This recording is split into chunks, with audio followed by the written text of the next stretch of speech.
Good afternoon. Welcome once again to Joliet, Illinois. Game 2 of a doubleheader coming your way between the University of St. Francis Fighting Saints and the Indiana University South Bend Titans. Terry Bonadonna with you again here for 9 innings of baseball. St. Francis took the opener by a final score of 2-1. It was a walk-off win. Jonathan Wolf played hero in the end. John McGuire was the hero throughout most of the game as he ended up getting a complete game victory. Now it's time for Game 2. As the Saints try to make it a clean sweep. I'll get you the starting lineups in just a moment, but we're ready to get started here. Ryan Daly is on the mound for St. Francis, and Daly will face the center fielder, Nolan Unger, as we get underway with strike one. Nolan Unger playing center field here in Game 2. He was the right fielder in Game 1. Next pitch is swung on and flown into right center field. Moving over is Tumulty. Sam Tumulty makes the catch. 1 up, 1 down to get today's game started. Let's take a look at the rest of the starters for IUSB. Batting second is the shortstop Tony Reyes. Hitting third, first baseman Brendan Bell. The cleanup hitter is DH Evan Allen. Brett Sikorsky is once again at third. Jake Vanderwood bats sixth at second base. Cole Miller is the catcher. Batting eighth, Donnie Nakus. He's the only one in the starting lineup who did not play in Game 1. Nakus plays right field. And batting ninth is left fielder Colin Mack. Strike one on Tony Reyes, the shortstop. Reyes in Game 1 today went 1 for 4. He takes a strike over the outer edge from Ryan Daly. Strike two. Daly pumping in strikes, working quickly early on, as is his wont. Daly is having a fine season for the Fighting Saints. I'll read you his numbers in just a moment. First, the 0-2 pitch to Reyes. Up high for a ball, 1-2. This is the 9th start of the season for Ryan Daly. It's his 10th appearance overall. Daly is a sophomore pitcher from Plainfield Central High School. The right-hander delivers the next one. Check swing. It's a called third strike. And the second out of the inning. First strike out of the game for Ryan Daly. He has set down the first 2 batters today, and he'll try to make it a perfect first inning against Brendan Bell. Daly has, coming into today anyway, thrown 40 2/3 innings, allowing 18 runs, 16 of them earned on 41 hits and 8 walks, 21 strikeouts. He just picked up number 22 of the season in that last at bat. He misses downstairs for ball 1 on Brendan Bell. Bell had a great defensive Game 1. He made a couple of diving plays. At the plate was not quite as successful. He went 0 for 2 with a couple of strikeouts. He did walk once as well. 2-0 on Bell. 2 outs, nobody on base in the top of the first inning. Next pitch from Daly, breaks out of the zone, 3-0. Daly typically has excellent control. I read the stat a moment ago, 8 walks and 41 innings pitched for the season. There's a called strike, 3-1. So despite falling behind Bell 3-0, he shouldn't be expected to fall behind too many hitters like this, and shouldn't be expected to walk too many either. 3-1 pitch comes in, and Bell fouls it off. It's 3-2. And that's been a common thread among the pitchers we've seen today, and a big part of the reason that it's 5:13 p.m. and we're already underway in Game 2. Game 1 went by pretty quickly because both pitchers were consistently pumping in strikes. 3-2 pitch, misses low and in, ball 4. So Daly does end up walking Bell after falling behind him with 3 straight balls. And IUSB has a 2-out base runner here in the top of the first inning. That's the case here in Game 2. Talking about strike throwers being on the mound. That was the 9th walk issued by Daly in 41 innings pitched this year. Evan Allen takes ball 1. Starting pitcher for Indiana South Bend in this game is Alex Babbitt, and there's another guy who doesn't walk all that many, only 10 of them this season. Allen takes outside. Daly, though, is a little bit off his game here in the first inning. It's 2-0 on Allen. That's now 7 balls among his first 13 pitches. 2-0 coming in. That's a strike. It's 2-1. Evan Allen DHing once again here. Allen in Game 1 went 0 for 3 with a couple of groundouts and a flyout. This one is lined out to right field, just outside the line. That's a foul ball. And the count is 2-2. Looked like trouble off the bat of Evan Allen. Just plunked it over the head of first baseman Eric Maffey, who made a leaping grab at it, and just out of his reach. It was not all that hard hit, but it appeared that it would drop down the line and maybe roll into the corner for an extra base hit. Instead, it was fouled by inches, and the count is 2-2. Allen strikes out swinging. The inning is over. So one pitch after a near RBI extra base hit, Allen ends up going down swinging, and it's an easy inning for Ryan Daly despite the 2-out walk. No runs for IUSB. We go to the bottom of the first inning. Saints will come to bat in a scoreless tie.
Indiana South Bend did not score in their half of the first. Now the Saints will come up and try to strike the scoreboard first, with Jake Vera, the left fielder, leading things off. Batting second for the Saints today is shortstop Noah Carraro.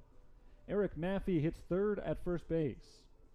Batting cleanup catcher Jake Lasota. Luke Ketchum hits fifth and plays center. John McGuire is the second baseman. Sam Tumulty hits seventh and plays right field. The designated hitter and 8-hitter is John Peterson. Batting ninth, third baseman Jonathan Wolf.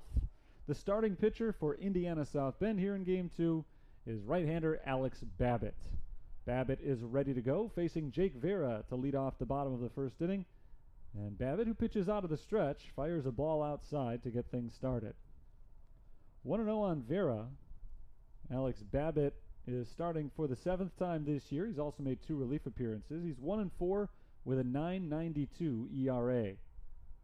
His 1-0 pitch swung on and missed. That evens the count. Babbitt this season has pitched 32 2/3 innings. He's allowed 41 runs, 36 of them earned on 54 hits, with 36 strikeouts and 10 walks. 1-1 on Vera. He lines it to the left side where it's caught by shortstop Tony Reyes. 1 down. Nice catch by Reyes. It looked for a moment like he might leave his feet to try to pull that ball in, but it was a sinking liner, and Reyes ultimately realized he didn't have to jump up. He was able to put away that hard-hit ball, and Noah Carraro will come up with 1 out and nobody on base. No score in the bottom of the first inning. Indiana South Bend didn't get a hit. They did draw a 2-out walk, but left a man at first base in their half of the frame. Noah Carraro bats for the first time and takes strike 1. Carraro, a .282 hitter coming into play today. Had a nice showing in Game 1, especially defensively. He made several very nice plays from the shortstop position, helped turn a couple of double plays as he swings and misses here. Count moves to 0-2. The defense, aside from one error that led to a run scoring, was outstanding for the Saints in the first game. It was very good for IUSB too, aside from the one error that let a run score. Carraro swings and misses, strike 3. 2 down. Good start for Babbitt. He picks up an early strikeout. He's retired the first 2 batters. But a tough task now as he has to face the CCAC's leading hitter, Eric Maffey. Maffey has started all but 4 games this year for St. Francis. Came into play today hitting .403 for the season. That average stayed above 400 with a couple of hits in game 1. He takes ball 1 outside to begin this at-bat. He went 2 for 3. And he scored one of the 2 runs that led to the St. Francis victory. 2-1 was the final score in the opener. Ball up and in, 2-0. 2 outs, base is empty. Babbitt looking for a 1-2-3 inning, something that his predecessor was able to do early. Robbie Berger had some fine success early in game 1, but had to walk the tightrope a little bit more in game 2, including later in the game, as Maffey swings and misses for strike 1. Yeah, he hasn't pitched in game 2. He had to walk the tightrope later in game 1, is what I meant, including that last inning in which Saints had a pair of hits and scored the game-winning run. 2-1 pitch, drilled to the left side. Another hit for Eric Maffey. That one was scorched off the bat of Maffey, a 2-out single. And the first hit of the game for either side. Naturally, it belongs to the 1-400 hitter. He's got safeties in 3 consecutive at-bats going back to the last game. And Jake Lesotho will hit with a man on and 2 down. Lesotho, the catcher for the Fighting Saints, starting both ends of this doubleheader behind the plate. He's a .367 hitter who reached base once in the first game. He takes ball 1 inside. He went 1 for 3 with a single. Trying to bring home a run from first base here with an extra base hit. Lesotho's got 19 of them on the season, including a pair of home runs. He's second on the team with 40 RBIs, although he's led in that category almost the whole way. Luke Ketchum has gotten really hot and passed him by. Maffey takes off. Lesotho takes the ball. The throw to second base. Bounces off the back of Eric Maffey, so he slides in safely. And Maffey moves himself into scoring position with 2 outs here. He steals his team leading 14th base of the season. Count is 2-0 on Jake Lesotho, so we got a hitter's count now on a good hitter with a man now at second base, and all of a sudden, this is a pretty good scoring chance for the Fighting Saints. Just a moment ago, it looked like it was going to be an easy inning for Alex Babbitt. Righty to righty, the 2-0 pitch coming in. Lesotho swings and misses, a big cut. 2 balls and 1 strike.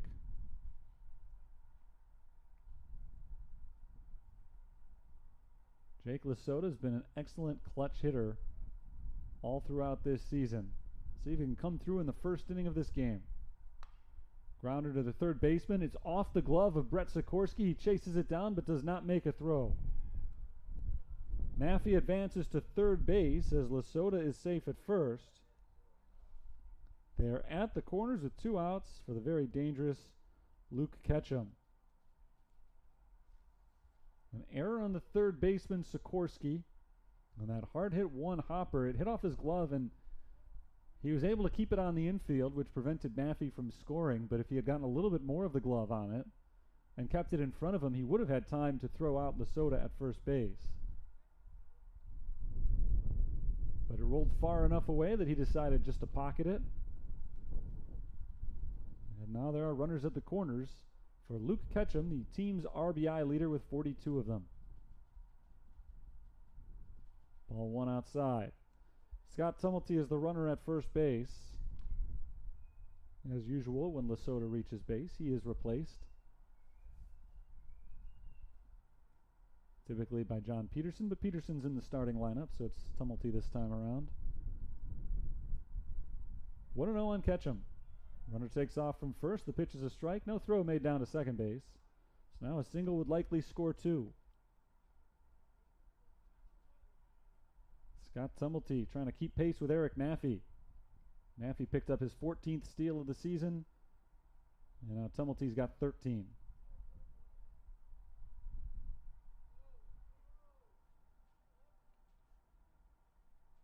1-1 count on Luke Ketchum. 42 RBIs on the season, 12 homers, a team high for Ketchum. 0 for 3 in game 1, a rare 0 for. He fouls this one off. It's 1-2.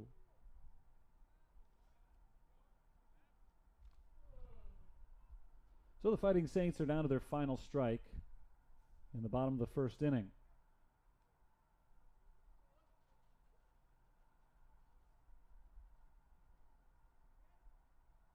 Here comes the 1-2 pitch.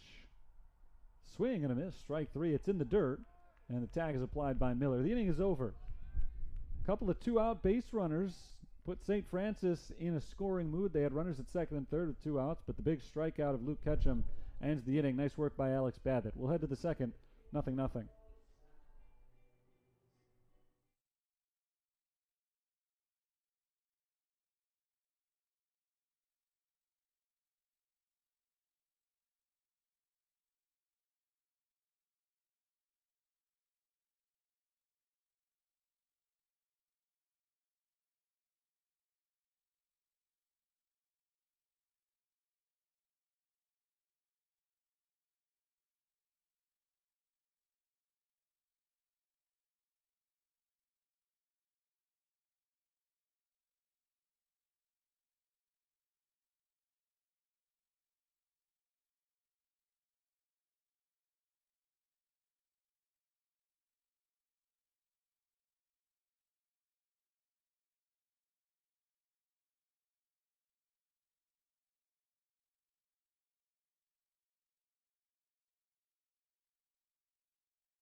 After 1 inning, we have no score. It's the top of the second, and Ryan Daly's first pitch misses for ball 1 on Brett Sikorsky. Sikorsky's the third baseman, 256 hitter. He takes a strike from Daly to even the count. Both teams had base runners in the first inning. Neither team scored. That's kind of what we saw a lot of in game 1.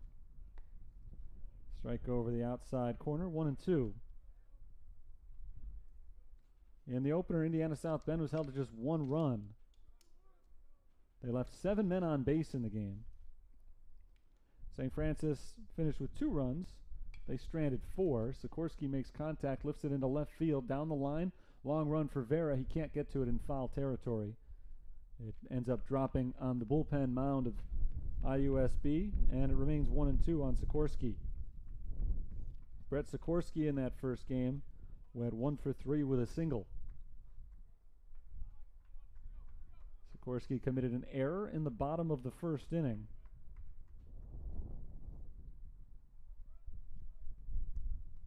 So he's already on the stat sheet in this game, trying to make up for it at the plate. Although the error turned out not to be too harmful in the end, as St. Francis was not able to turn it into any runs. They left him at second and third. 2-2 on Sikorsky. Ground ball to the second baseman. McGuire tosses to first. 1 away.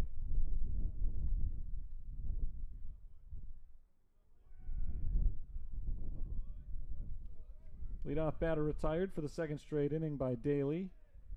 And here's Jake Vanderwood.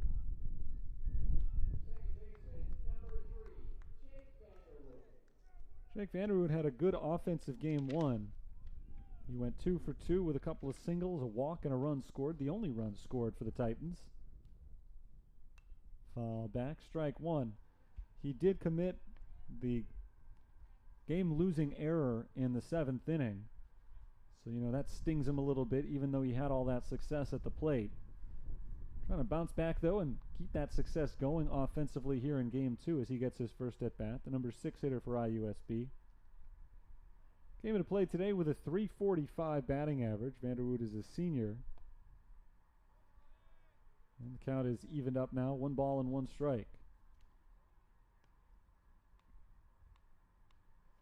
1 out, nobody on base. Daly looking to put a 0 on the scoreboard for the second straight inning. Awkward swing and a miss. It's 1-2. Vanderwood tried to stop himself that time, but he was not able to hold up. So he finds himself in a hole here. Daly has 2 strikeouts already. Not able to pick up number 3 on that pitch as he misses inside. 2 balls, 2 strikes. Cole Miller is on deck. If anybody reaches this inning, Donnie Neckus will bat. Ball outside, full count. Seen a lot of long at-bats early in the game from IUSB hitters. This one no exception with a 3-2 count. Wind blowing in here at Dooley Health and Care Field. Game 2 of a doubleheader. No sun to speak of throughout today's games. Now the 3-2 bounces in, ball 4. Second walk already issued by Daly. He averages just 1 walk per start for the season. So the fact that he's walked 2 of the first 6 in this game is a surprise.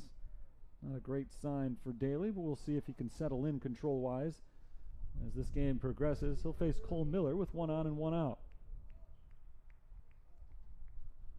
The lights are on here. They have been since the beginning, even though we're still about a little over 2 hours away from sunset. Ball 1 outside on Miller. Daly has thrown about as many balls as strikes so far in this game. 1-0. Cole Miller fouls it back, and the count goes to 1-1. Like I said, it's about as many balls as strikes. Not significantly more balls than strikes. It seems like every count has been even. 2 walks, 2 strikeouts already in this game for a pitcher who rarely does either of those things. He pitches to contact typically, and more often than not has a lot of success in getting soft contact. 1-1 on Cole Miller, the catcher. He hits a grounder to the second baseman. McGuire scoops it up and flips to second for the force. Carraro throws it off the glove of Eric Maffey, and Miller is aboard. That should have been an easy double play, but instead 2 outs and a runner at first base. No error on the play. You can't assume the double play, but boy, Maffey's going to be kicking himself for that one. That's the second time today that Maffey has missed on a throw right in his glove. It looked like he was stretching out in front of the bag, and the ball maybe was a little bit higher than his glove line, but the catcher, Miller, wasn't really running down the line. He was still a good 25 feet away from first base as that throw came in. So Maffey, I know it's easier said than done, but he really didn't need to put on the full stretch there as he typically does. Miller is aboard. He's replaced by a pinch runner. And Donnie Neckus comes up to bat, taking ball 1 outside. It's been a tough inning for Daly in that he has fallen behind every hitter. Looked like he was going to get a chance to go back to the dugout and regroup, but he has 1 more out still to get. Neckus takes a strike over the inside corner. 1-1.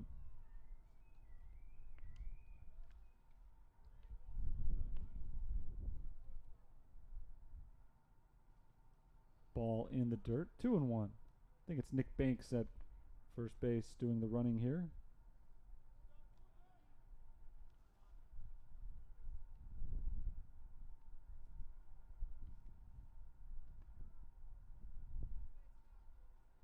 Hitters count here on the right fielder for IUSB.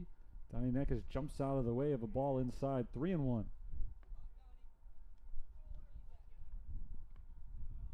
First at bat of the day for a .309 hitter. The 19th start of the season for Neckus. He's got 1 home run, 17 RBIs for the year.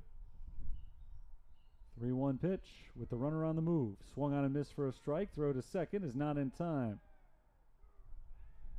Banks steals second base, his 3rd steal of the season. Full count on Neckus.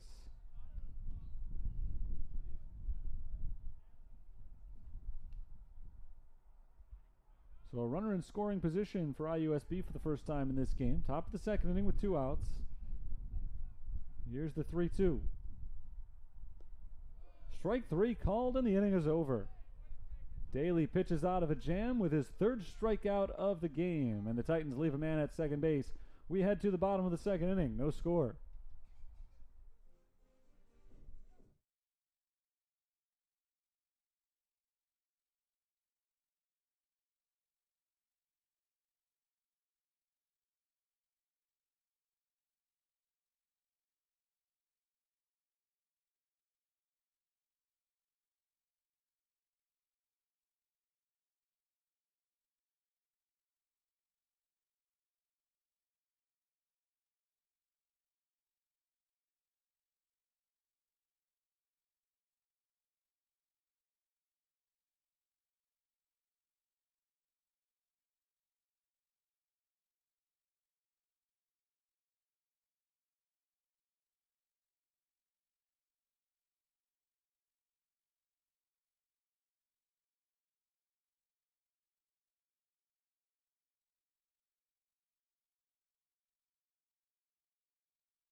No score in the bottom of the second inning. John McGuire comes up to bat for the first time. McGuire, the big star of game 1 today, had an RBI and pitched a complete game victory, playing second base here in game 2. He takes strike 1. Alex Babbitt gave up a couple of hits, a couple of stolen bases, and saw runners at second and third in the bottom of the first, but he struck out Luke Ketchum to get out of trouble. Swing and a miss from McGuire, 0-2.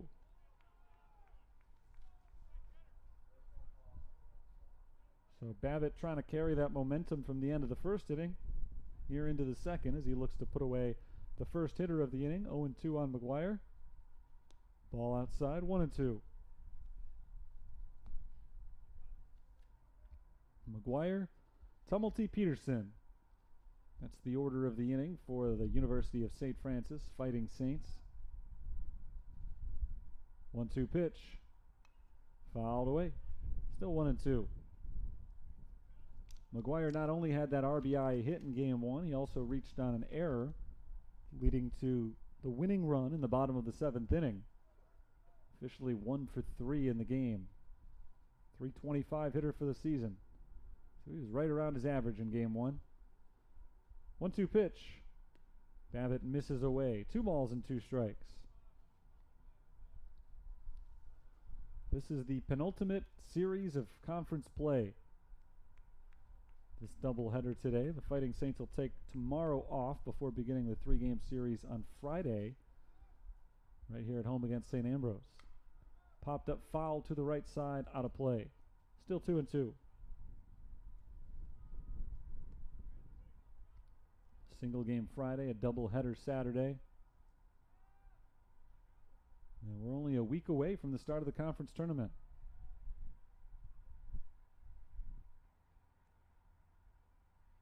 Another 2-2.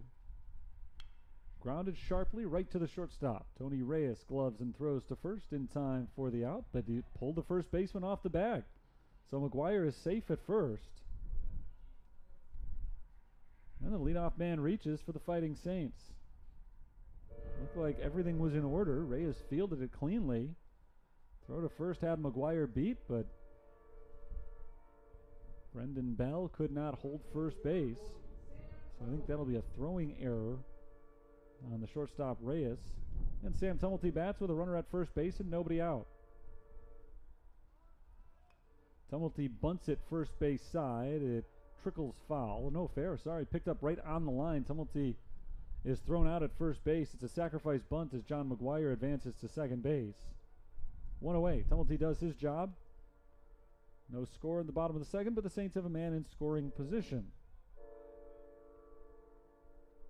And the number 8 hitter, John Peterson, comes up to bat.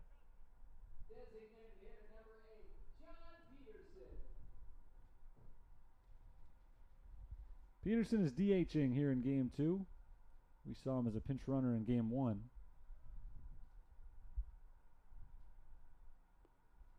He takes ball 1. John Peterson getting his first at bat of the day. As a 200 hitter for the season, he's 10 for 50 with 3 extra base hits, all of them doubles, and 9 RBIs. Trying to pick up number 10 right here. The 1-0 pitch. Not made just yet. A look back to McGuire at second base. McGuire reached on an error to begin the inning. Bunted to second by Sam Tumulty. He's there now with 1 down. 1-0 on Peterson.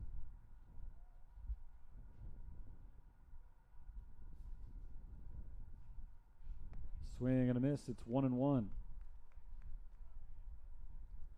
John Peterson got some playing time yesterday in the non-conference doubleheader against Indiana Tech. Brian Mahalik emptied his bench and gave a lot of different guys a chance who don't typically get out there all that often. So it was a vastly different starting lineup. He went 1 for 3 in his one game with an RBI single.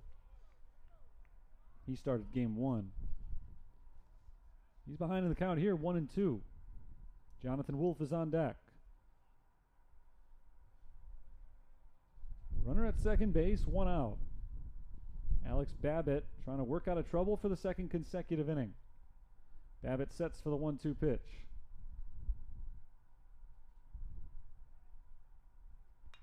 Lined into right field, a base hit for John Peterson. McGuire is held at third base. First hit of the inning for the Fighting Saints. It's their second of the game. And it puts runners at the corners with only 1 down for the hero of Game 1, Jonathan Wolf.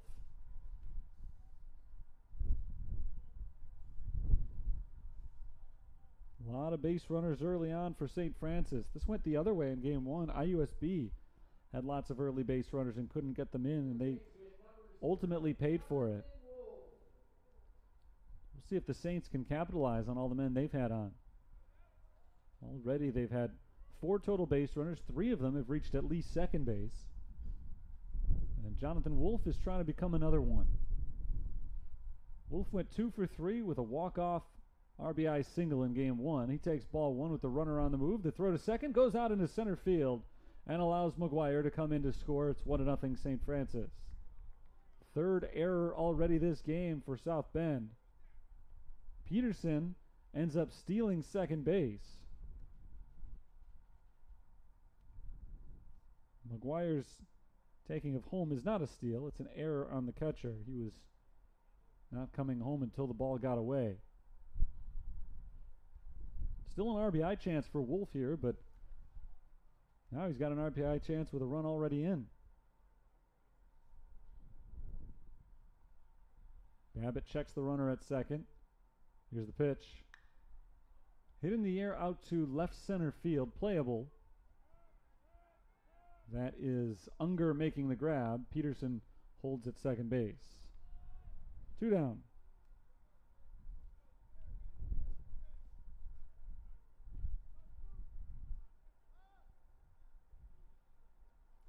Back to the top of the order, and Jake Vera. 1-0, the Fighting Saints lead. This is the first time they've played with a lead today. They won Game 1, but they never had the lead. They didn't get their first advantage until the very last pitch of the game. So then the game was over. They never played with that 2-1 score. But this time they're ahead 1-0 while still on the field. Jake Vera takes a breaking ball low, 1-0. Vera's 0 for 1 with a hard line out to the shortstop back in the first inning. He bats with a man at second base in the second inning. This will also be the first time that we end an inning today without a tie score, not including the 7th inning of Game 1, which is, again, when things ended. Line drive right side, sliding stop out in shallow right field by the second baseman Vanderwood. He makes no throw to first. He throws home instead, and Peterson is out. Good play by Vanderwood. He made a diving stop out in shallow right field. Peterson tried to score anyway, and it was a close play, but the throw had him beat, and the tag was there just in time to cut him down at the plate. So he tried to score all the way from second base on what amounted to an infield single. It does not go his way. The Saints settle for 1 run in the second inning on 2 hits and an error. They leave 1. On our way to the third, 1-0 St. Francis.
Colin Mack leads off the top of the third for South Bend, now trailing by a run.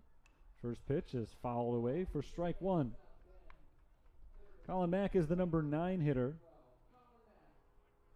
getting his first look today at Ryan Daly. Daly, through 2 innings, has walked a couple of batters, but has not yet allowed any hits as he misses inside here, 1-1. A little wilder than usual. 18 of his first 39 pitches have missed the zone.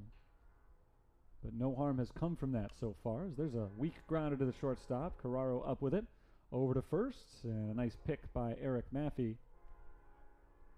1 away. So Daly has made it all the way through the batting order once now. He's allowed a couple of base runners, again, both on walks.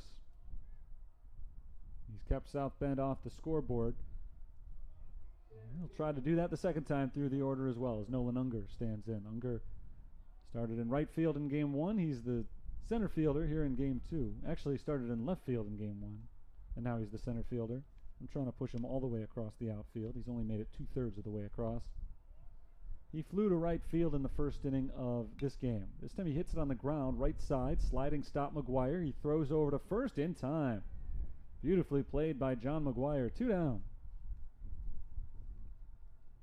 Not an easy play in any way right there. He had a long distance to cover. He made the sliding stop, popped quickly to his feet, and still managed to make a strong, accurate throw over to first. Really well done by the second baseman who pitched in game 1, and he's done a little bit of everything today. Just an outstanding doubleheader for McGuire. Here's Tony Reyes. He takes strike 1. Reyes struck out looking in the first inning, one of 3 early strikeouts for Ryan Daly, who's looking for his first 1-2-3 inning of the game and is now 1 strike away from doing that. 0-2 on Reyes. This would be the first 1-2-3 inning of the game. And it is strike 3 called. Reyes goes down looking for the second time, and the inning comes to a close. No runs, no hits, no errors, nobody left. The first perfect inning of the game for either side as we go to the bottom of the third. 1-0 St. Francis.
1-0 St. Francis. Bottom of the third, they'll try to extend their lead with the 2, 3, and 4 hitters due to the plate. Carraro, Maffey, and Lasota facing Alex Babbitts. Carraro is 0 for 1 with a strikeout so far today, 1 of 2 in the game for Babbitt, as the first pitch is bounced foul to the third base side. Strike 1. Babbitt in the first 2 innings has allowed 3 hits, but the 1 run he's given up is unearned. A couple of guys have reached on errors. There have been 3 of them total up to this point for IUSB. Carraro fouls one off his foot and immediately falls to the ground. Strike 2. And a painful foul ball on a cold day. He is still down on his knees right now. It looks like it got him in the ankle. Yeah, that's going to leave a bruise for sure, but a little bit more tender on a day that is this cold. Temperatures down to the low 40s. I mentioned before, we really have not seen any sun at all throughout the game. It's the last week of April, but we've got early March temperatures here. All the crowd is huddled up in blankets wearing their winter coats. Players don't have that luxury, but they do have the luxury of moving around a little bit, and good to see Noah Carraro moving around right now. He was down on his knees immediately, but is up and limping around the batter's box right now, hoping to walk this one off and stay in the game, keep this at bat going. He's behind in the count 0-2 as he leads off the bottom of the third inning for St. Francis. To be clear, that's a foul ball, one right off your ankle like that. That is painful under any circumstances, no matter what the weather is like, but especially on a day that's as cold as today. He's jogging it off, limping around for a while. Now he appears to be jogging without any real problems. I'm sure it still hurts, but it's not affecting the way he's moving right now, and so Noah Carraro will be able to stay in the game and keep this at bat going. 0-2 count after that foul ball. And he's ready to dig back in and face off against Alex Babbitt. Babbitt came in with an ERA of nearly 10. He's been much better than that so far today. Just 1 unearned run allowed through 2 innings, but a long way to go. See if the Saints can get to him as we move on. The 0-2, Carraro takes strike 3. He's not happy with the call, but maybe after that foul ball, the best thing for him is just to go back to the dugout and sit down for a few minutes. Not the best baseball thing for sure, but maybe the best thing for himself. Eric Maffey is 1 for 1 with a base hit and a stolen base. He made it as far as third in his first inning trip around the bases, but was stranded there. He'll try to go one step further here as he looks to reach base for the second time in a row. Ball low and away, 1-0. I say it would be the second time in a row for Maffey to reach base, but in fact it would be the 4th because he reached on singles in each of his last 2 at-bats in Game 1. This is his second time to the plate in Game 2. He bounces it foul, strike 1.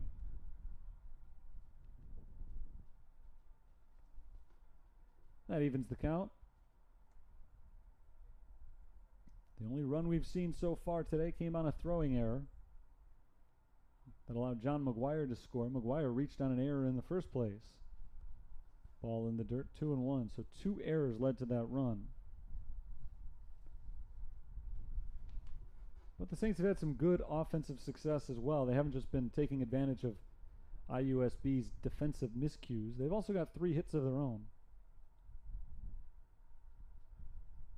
Going to put together some good at-bats here. 2-1 the count. Maffey fouls it off, 2-2.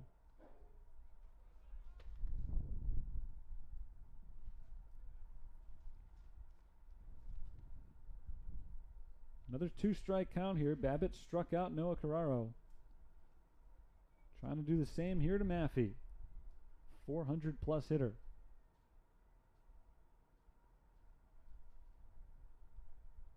2-2. Lined into center field and in for a base hit in front of Nolan Unger. Maffey does have his 4th consecutive hit. It's the 4th of the game for St. Francis. One on, one out. Number 14, Jake Lasota. Here's Jake Lasota. Lasota is 1-for-1 with a single. He came up in a similar spot in the first inning with Maffey at first base. That time there were 2 outs. This time there's only 1. Maffey stole second last time he was aboard. See if he tries something again here. Lasota takes ball 1 up and in.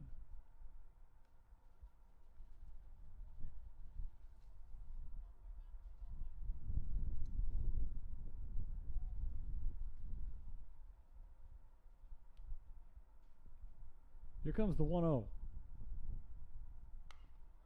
Popped up, left side of the infield.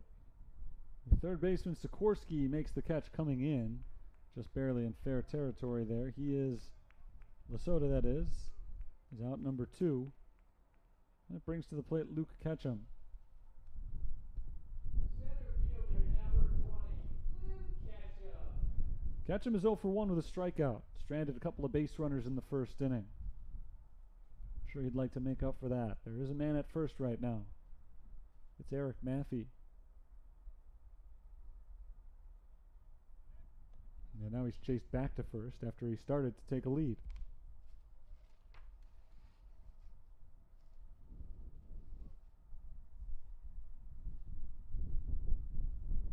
First pitch to Ketchum.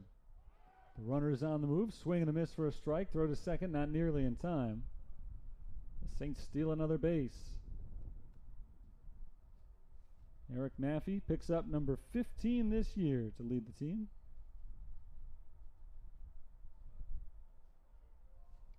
And now all Ketchum needs to do to get this run in is single him home. Easy to say, but he needed a double or a triple before if he wanted to score Maffey all the way from first base. He doesn't need one now. The 0-1 pitch. Swung on a miss, it's 0-2.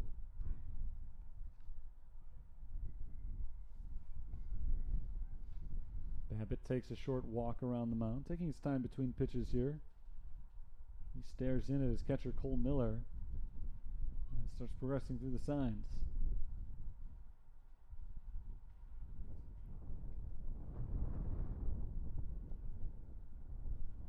Nothing in 2.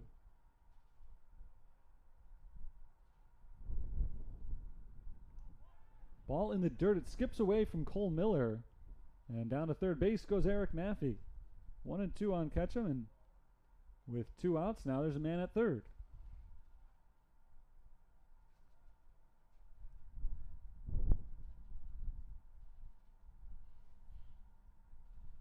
Still a good pitcher's count here on Luke Ketchum. 1 ball, 2 strikes. Trying to work his way back into it though and get himself on base. Keep the inning going for McGuire. Babbitt comes set for the 1-2. Lifted foul to the right side. Out of play. Still a ball and 2 strikes. So far so good for Alex Babbitt. He does not have a perfect inning yet, but he's given up just the 1 unearned run through 2 2/3. Never know what you're going to get with a guy who's got a 10 ERA, but a lot of the ERAs in this conference are misleading. 1-2. Swung on and missed at a pitch in the dirt. Lasota tracks it down, throws on down to first base. And the inning is over, so Ketchum strikes out. Maffey is stranded at third base, and a nice job by Alex Babbitt to pitch out of a jam. Cole Miller, the catcher, able to throw Ketchum out at first on the strikeout. So the Saints don't score despite the Maffey single and stolen base. He's stranded. And as we go to the 4th, it's still 1-0 Saints.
Top of the fourth, Indiana South Bend trying to race a 1-0 deficit.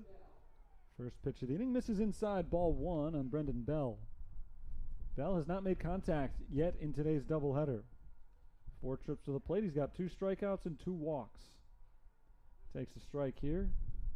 And true to his at-bats so far, 2 strikeouts, 2 walks. He's taken 1 ball and 1 strike now, going back and forth.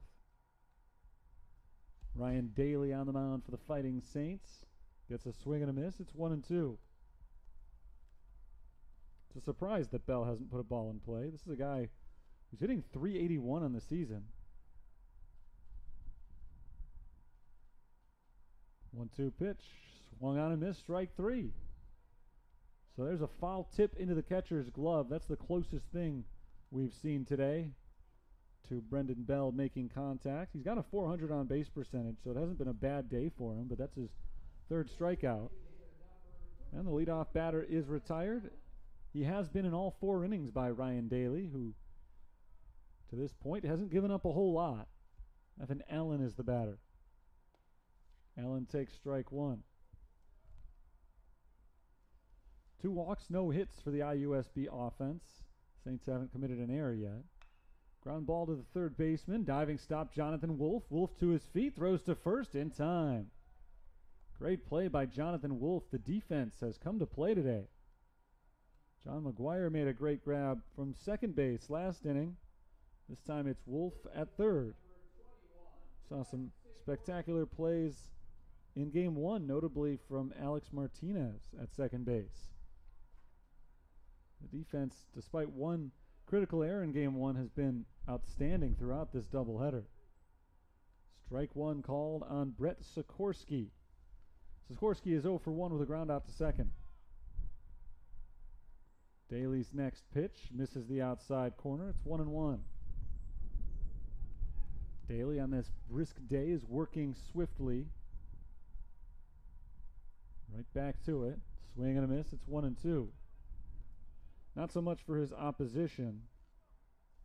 Alex Babbitt takes a lot of time between pitches. Never quite sure how that is impacted by the weather. As this one is fouled back, still 1-2. I would think on a cold day you'd want to move fast, just to keep yourself moving, keep yourself loose and warm as possible. But Babbitt's had a lot of success today too, not nearly as much as Daly. He's had to pitch around a lot of base runners.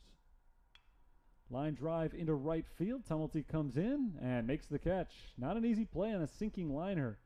Had to kind of crouch down to put it away, but he does make the grab, and it's another 1-2-3 inning worked by Ryan Daly. He's retired 7 in a row. We go to the bottom of the 4th. It's 1-0 Saints.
Bottom 4, a narrow lead for St. Francis as John McGuire leads things off.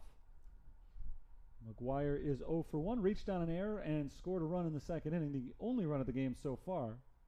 He checks his swing, takes downstairs, ball 1. Second baseman, number 13, John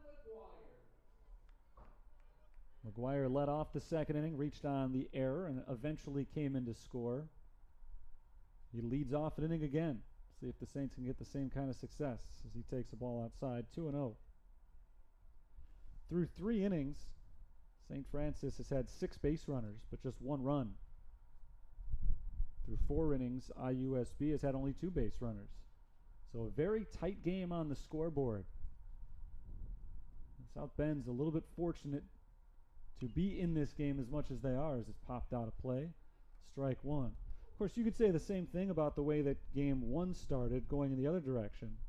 Early in that game, the Titans stranded a bunch of base runners while the Saints struggled to get any. And the game was scoreless all the way into the 4th. St. Francis eventually came away with a 2-1 win. 2-1 pitch comes in at the knees for strike 2.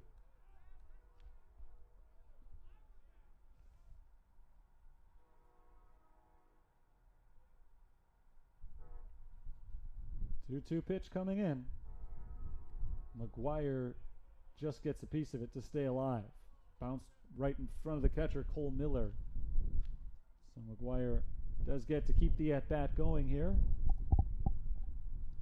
Sam Tumulty on deck, John Peterson to follow him. This will be the 6th pitch from Babbitt to McGuire.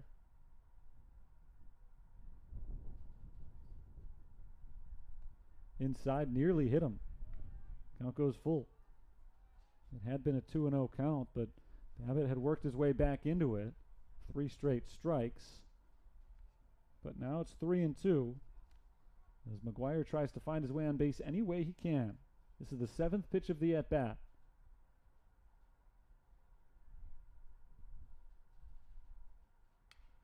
Fouled away. He'll see an 8th pitch. McGuire's put together some good battles with Alex Babbitt in this game. The second inning at bat, he reached on an error after fouling off a couple of 2-strike pitches. He's done that again here. You'll see an 8th pitch, making Babbitt work hard to begin this 4th inning. That can only help his teammates behind him. Fouled away. We'll see another 3-2. Babbitt has spent a lot of time on the mound in this game. I haven't actually been keeping track with a chess clock or anything like that, but I would guess the Saints have been at bat probably like 75% of the time that this game has been going on. Ground ball to third base. Bobbled a little bit by Sikorsky. He tries to recover, but he throws it away and into the seats. So that'll give McGuire second base. So that may be a 2-base error, but you really could give Sikorsky 2 errors for that play. First for the bobble that allowed McGuire to reach, and then for the throw that allowed him to make it to second base. Sikorsky let one problem become 2. McGuire's aboard. Here's Sam Tumulty.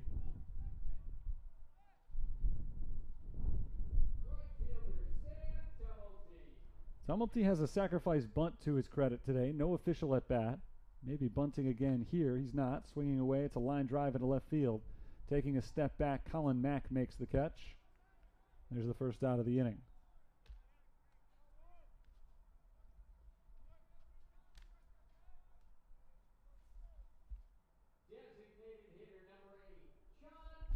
Here's John Peterson. Peterson is 1 for 1 in the ball game today with a single. One of those right here might just be an RBI.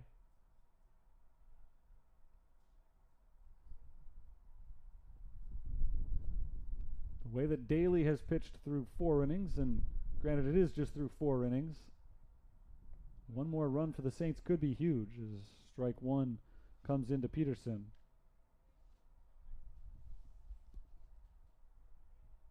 Daly's got a long way to go to try to finish this one off. 5 more innings of offense for IUSB. But when you're going up against a hot pitcher, you can't afford to see yourself behind 2, 3, 4 to nothing. 1 to nothing feels manageable for IUSB. And I'm sure 2 would as well, especially at this stage of the ball game, but just psychologically, you can't dig yourselves too big a hole. The 0-1. Peterson drives it out to deep left field, back towards the fence, down the line. It's a foul ball. Just missed extra bases, just missed a home run.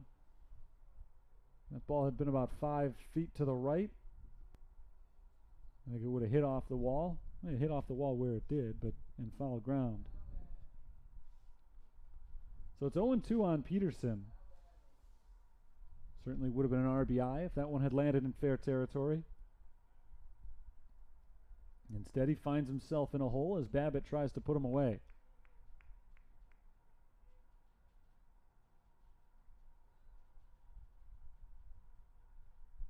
Oh, 2 pitch.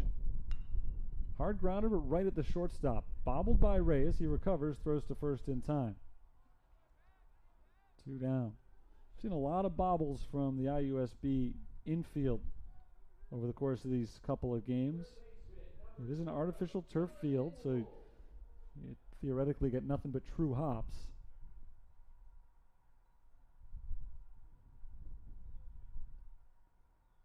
That time, though, Reyes was able to stick with it after the initial misplay, so no problem. Now Jonathan Wolf comes up with 2 outs. McGuire reached second base with nobody out. No one so far has been able to advance him. Wolf swings the first pitch, pops it foul and out of play. Strike 1. Jonathan Wolf had the walk-off hit in Game 1 of the doubleheader. Here in Game 2, he flew out to center field in his first at-bat. This is his second.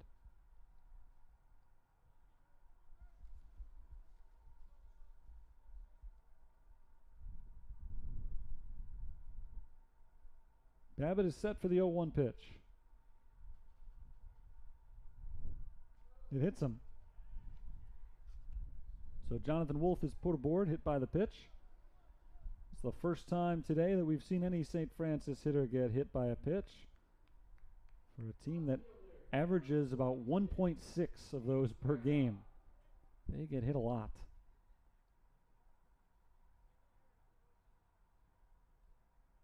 Now they're at first and second with 2 down. Took them 11 innings today for it to happen. Jake Vera is the batter with 2 men on base. Vera is 1 for 2 with a single. We've seen nothing but singles. 4 hits in the game for St. Francis here in this one. Ball low and outside, 1-0.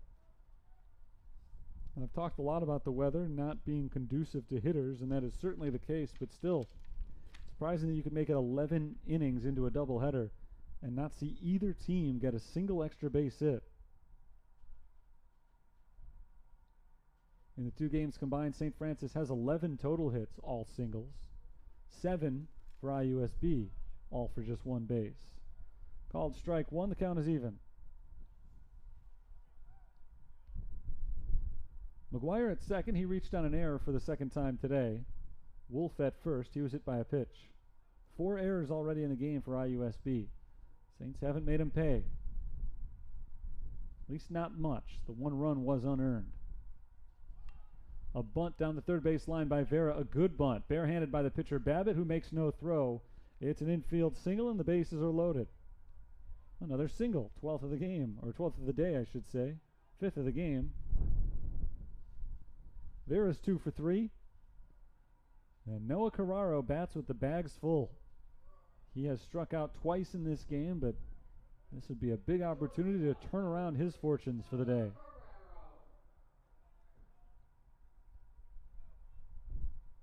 Big at bat for Alex Babbitt, trying to get out of a tricky 4th inning.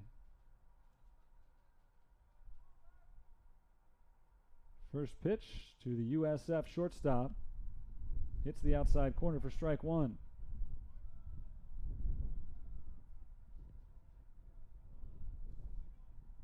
Sixth batter of the inning. No runs are in. The bases are loaded. A hit by pitch, an error, and a single have gotten us here. Swing and a miss. It's 0-2.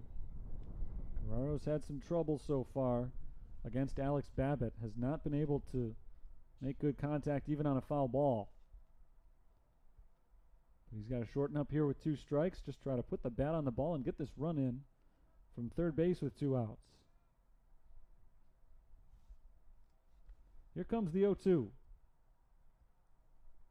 Ball in the dirt. Good block by Miller. It's 1-2. In fact, that's the first time that Carraro has seen a ball. Struck out on 3 pitches in each of his first 2 at-bats, and then immediately fell behind here 0-2. But he's back in the at-bat. 1 ball, 2 strikes. Babbitt still in control. Still ahead in the count. But having to be very careful here with no base open. 1-2 pitch. Outside, 2 balls and 2 strikes.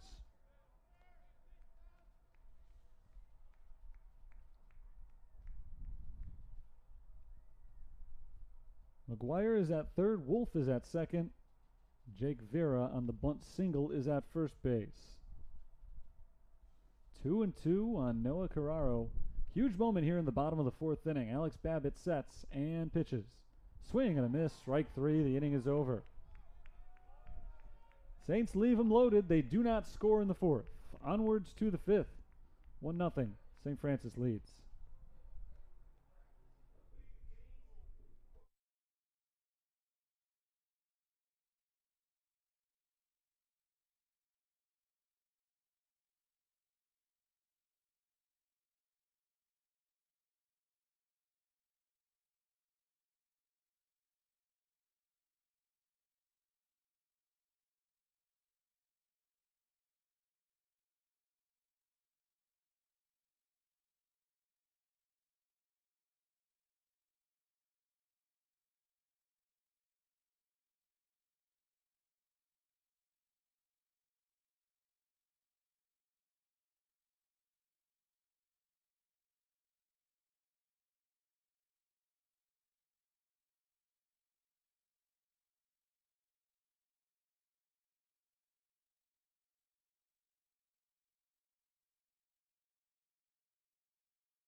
Jake Vanderwood is the batter as we begin the top of the 5th.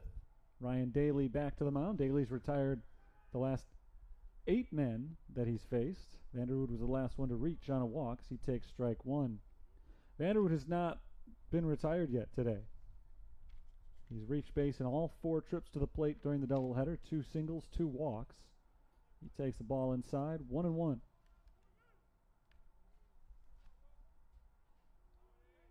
No runs, no hits, and 4 errors so far in the game for IUSB, and that's an ugly stat line through 4 innings, but they're down by just 1 run. 1 run on 5 hits, no errors for St. Francis. Swing and a miss, 2-2.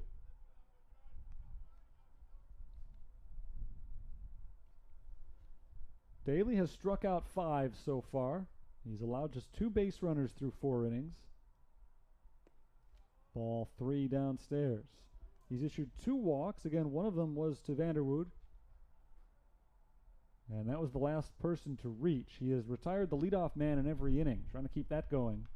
Vanderwood fists one to the right side, picked up by the first baseman Maffey, who carries it to the bag for out number 1. 3 unassisted on the putout, 9 straight set down by Daly, and he keeps his streak intact. He has retired the leadoff man in all 5 innings. So a good start to the 5th as Daly tries to protect a 1-run lead. Here's Cole Miller. Miller is 0 for 1, reached on a fielder's choice back in the 2nd inning. Ball in the dirt, 1-0.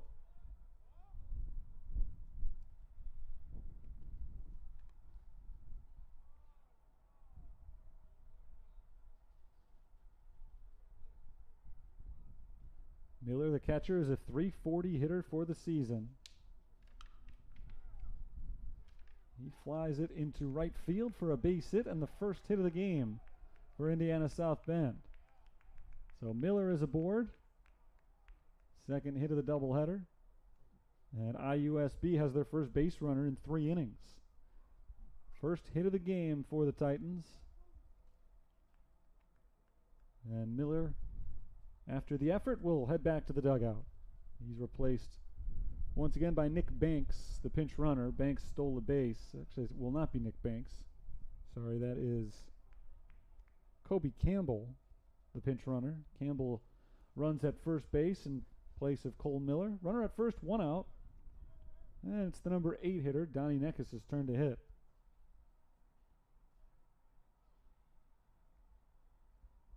Throw to first base. Miller dives back, rather, Campbell dives back into the bag safely.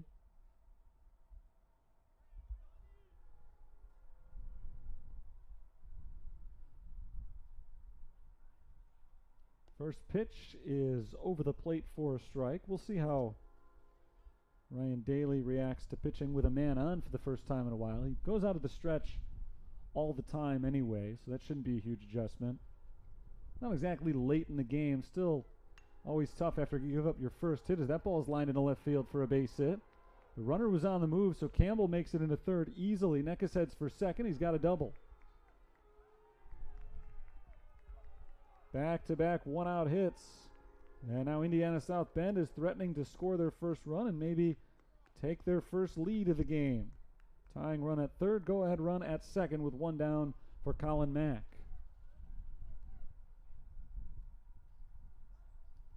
You see a situation like this, and this, when you're St. Francis, is when you really start to bemoan all the missed opportunities. They've left 7 men on base through 4 innings and only scored 1 run while Indiana South Bend couldn't get anything going offensively. Now all of a sudden South Bend is getting going offensively and they're 1 hit away from taking the lead. Ball 1 outside on Colin Mack. Mack is 0 for 1. He grounded out to the shortstop his first time up.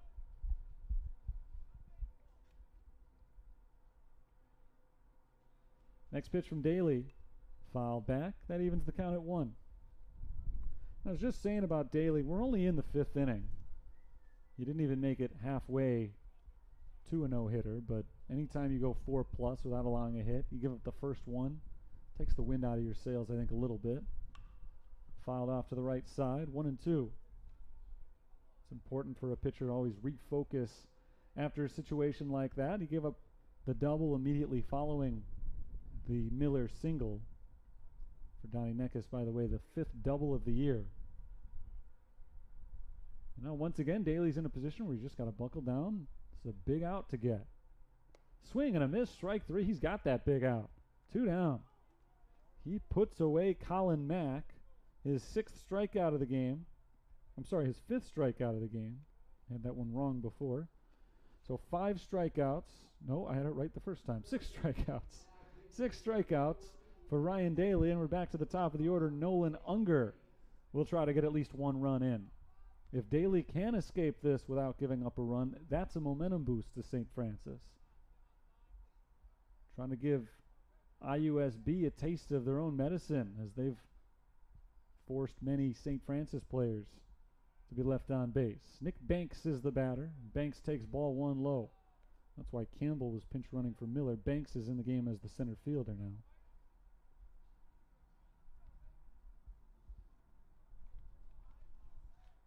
1-0 pitch. Over for a strike. It's 1-1.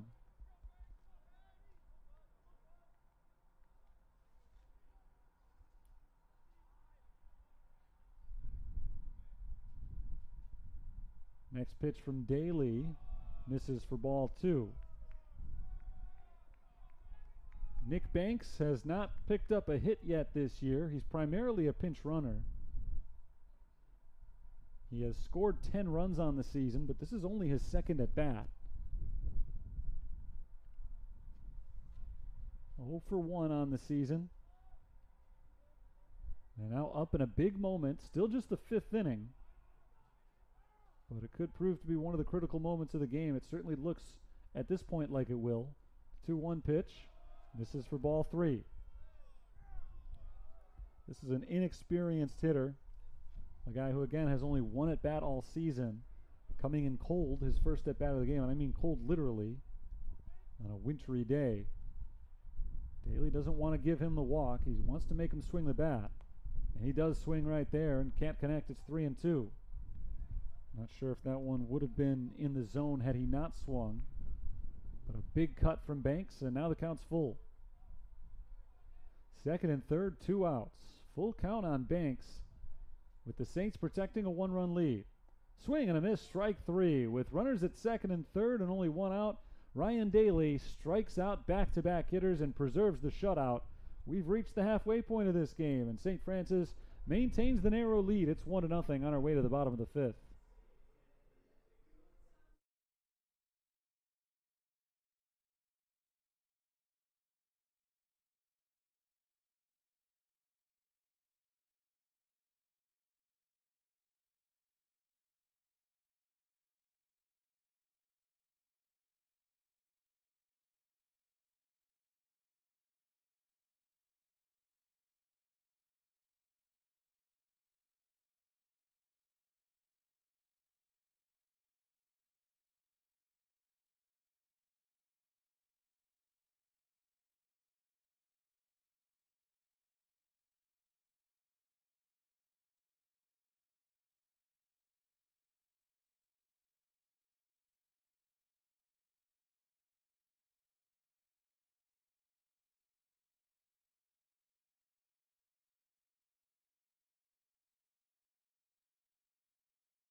The first baseman, number 10, Eric Maffey.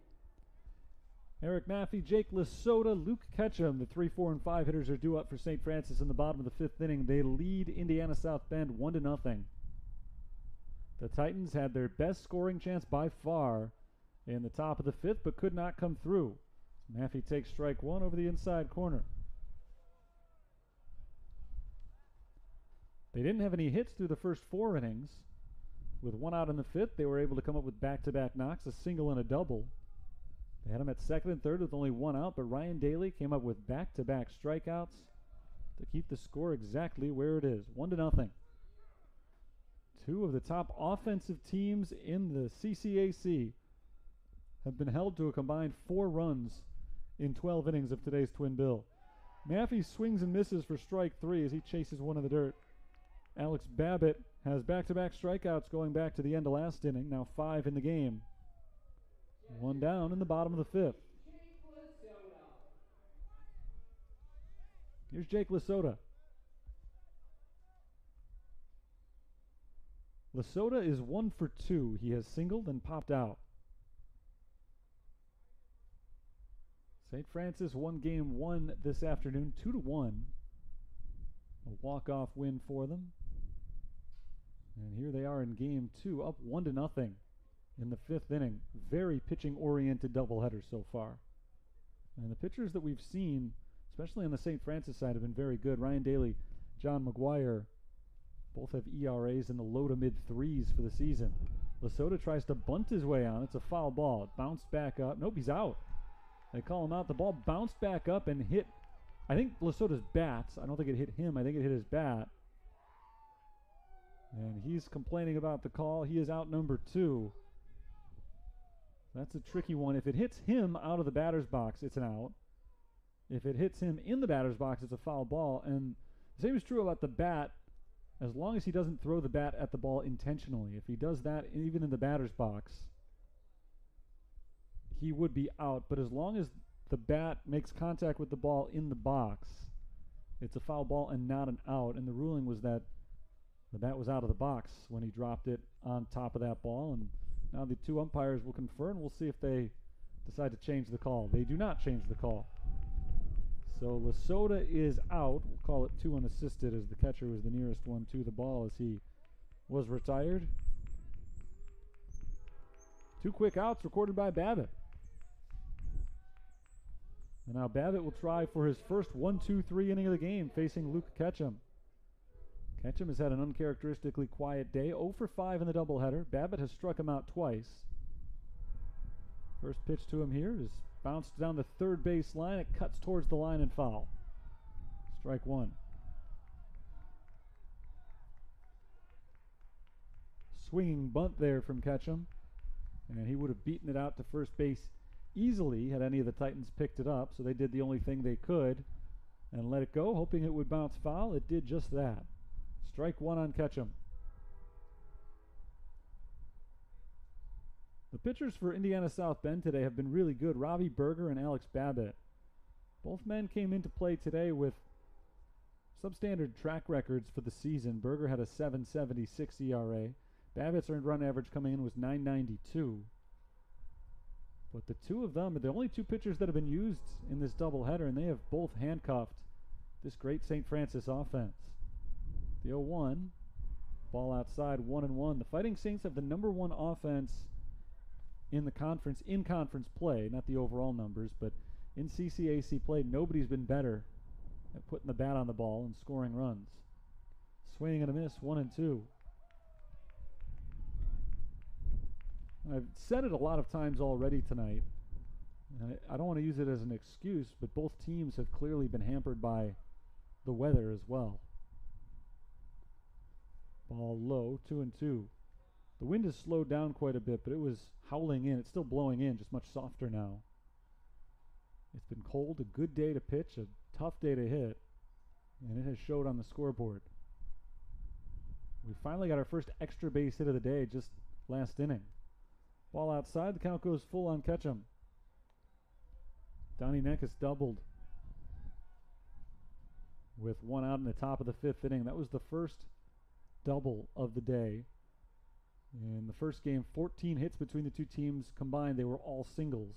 And the first 6 of this game all went for just 1 base as well. There's a walk. Luke Ketchum finds his way aboard for the first time. He had an 0-2 count on him, but he takes 4 bad ones in a row from Babbitt. And that 1-2-3 inning continues to elude Alex Babbitt.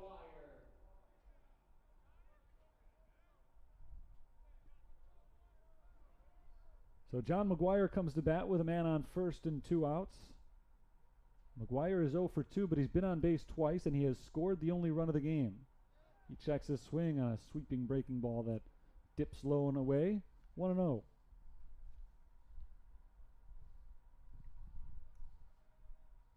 McGuire reached on the shortstop's error in the 2nd and on a third baseman's error in the 4th. He was the winning pitcher in game 1 of the doubleheader. He went the distance without allowing an earned run. We have not seen any relief pitchers yet today. Both starters through complete games game 1. McGuire bounces this one up the middle and out into center field. Seeing eye single from John McGuire, who reaches base for the 3rd time of the game, and a little 2-out rally brewing for the Fighting Saints here. They've got him at 1st and 2nd for Sam Tumulty.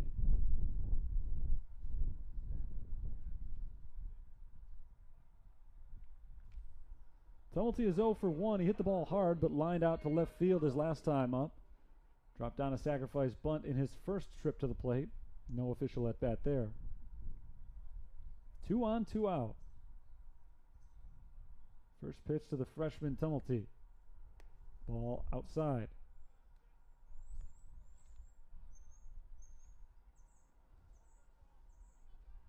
Another single for St. Francis. They've got 13 of them in the 2 games. Now 12 innings of offense. 1-0 pitch. Over the inside corner, strike 1. 13 singles, still nothing more than that. This is a team that has not only hit for a high average, but they've hit for a lot of power over the last month and a half or so. 1-1 pitch coming in to Sam Tumulty. Swung on and missed. just yesterday at this very park. We saw Luke Ketchum and Eric Maffey both hit home runs.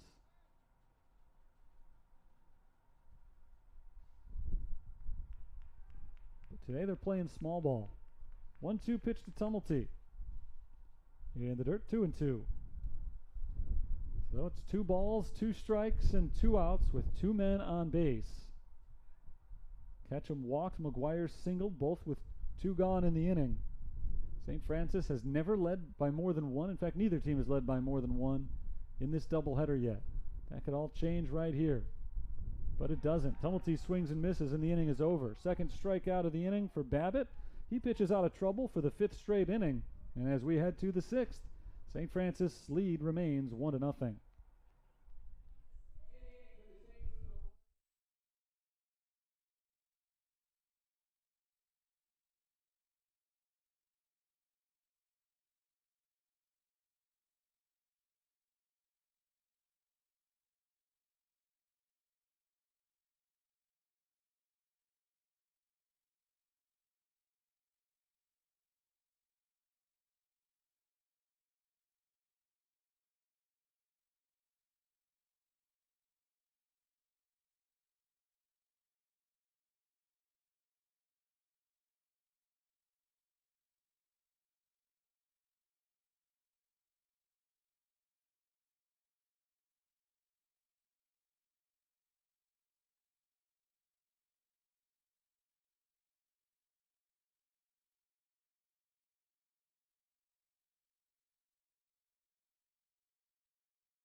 Five innings down, 4 still to play here in Joliet this evening. 1-0 St. Francis has the narrow lead over their rivals from just to the east, Indiana South Bend. Fouled away for strike 1 on Tony Reyes, who leads off the top of the 6th inning. Reyes is 0 for 2 with 2 strikeouts against Ryan Daly today. Daly's got 7 strikeouts overall, including 2 massive ones that left 2 runners on base in the 5th inning. Fouled away, it's 0-2. Reyes went 1 for 4 in game 1. 295 hitter for the season. He's now 1 for 6 in the doubleheader. Soft liner into right, he's now 2 for 7 in the doubleheader. Base hit for Reyes, the leadoff man reaches for the first time all game for Indiana South Bend. Soft single for Reyes, and that brings up Brendan Bell. Indiana South Bend has not scored through 5 innings. They've left 4 runners on base. St. Francis has just the 1 run through their 5 innings. They've stranded 9 runners. Brendan Bell drops down a bunt third base side, picked up by Daly. Daly throws to first in time for the out. It's a sacrifice for Bell. 1 down, and now a man in scoring position for the 2nd straight inning. First time today in 6 trips to the plate that Bell put the ball in play. It took a bunt to do it. Prior to that, in 5 plate appearances during the Twin Bill, he had walked twice and struck out 3 times. Now add a sacrifice bunt to his stat sheet. Evan Allen steps in and takes ball 1 high. Allen's the DH. He's 0 for 2. Strikeout and a ground out. 0 for 5 so far in the 2 games played today. 1-0 pitch coming in. That's a strike, and the count is even.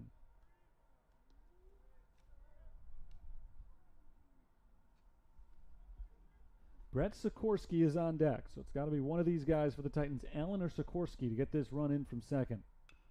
Popped foul and out of play to the right side, 1-2. Both of these teams have been desperate for a clutch hit. More so the Saints than the Titans. The Titans have been more desperate for base runners in general. They had only 2 of them through the first 4 1/3 before their back-to-back hits in the 5th, their first 2 hits of the game. They've got 3 hits total now. 6 for St. Francis. 1-2. Fights it off foul. Back behind home plate. Still 1-2.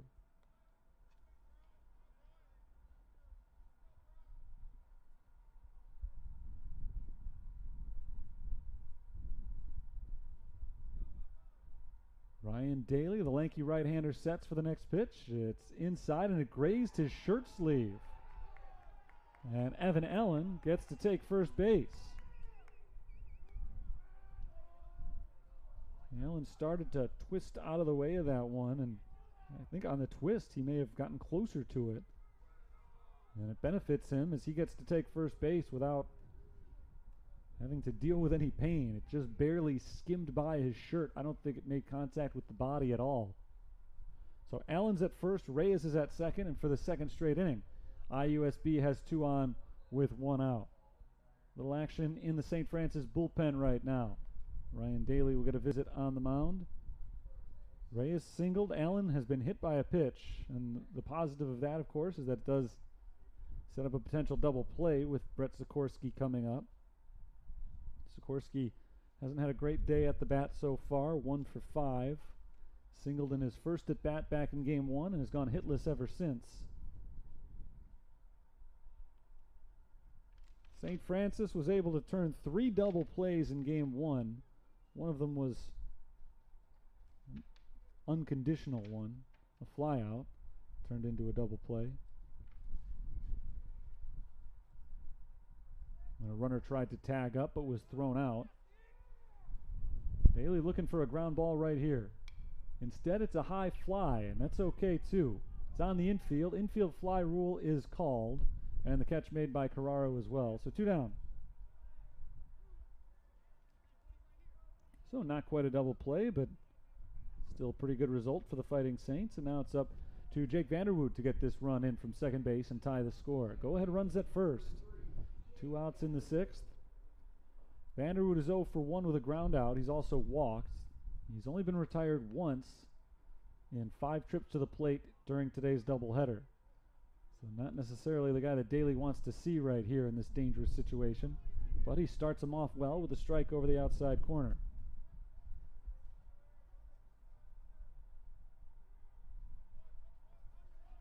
There was somebody up and playing catch in the bullpen for the Saints. No longer. Ball outside, 1-1. So Brian Mahalik is going to let Daly go right now. See the way the rest of this 6th inning transpires. 1-1 on Vanderwood. He fouls it back. It's 1-2. And the Titans are down to their final strike of the inning. The score is 1-0. The Saints scored on a throwing error from catcher Cole Miller back in the 2nd, and that's it so far.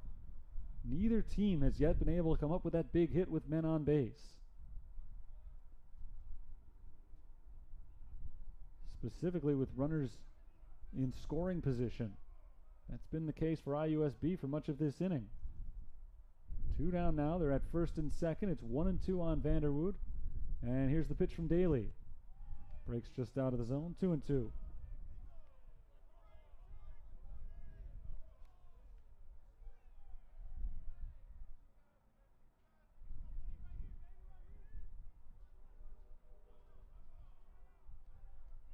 Daly comes set, the 2-2 pitch, a little bit high, ball 3.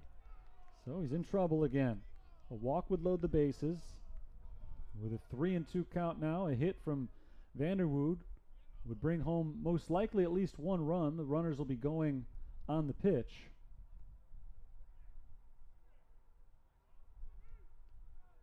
So Vanderwood trying to get at least 1 run in on a single. Reyes over at second base runs pretty well, so he would score, you would think, on any hit, provided it makes the outfield. 3 balls, 2 strikes, 2 outs, 2 on, a 1-run game at the top of the 6th. Daly sets. Here it comes. Vanderwood takes ball 4 just off the outside corner. So Daly got ahead of Vanderwood 1-2. He missed on 3 consecutive pitches, and the bags are full now.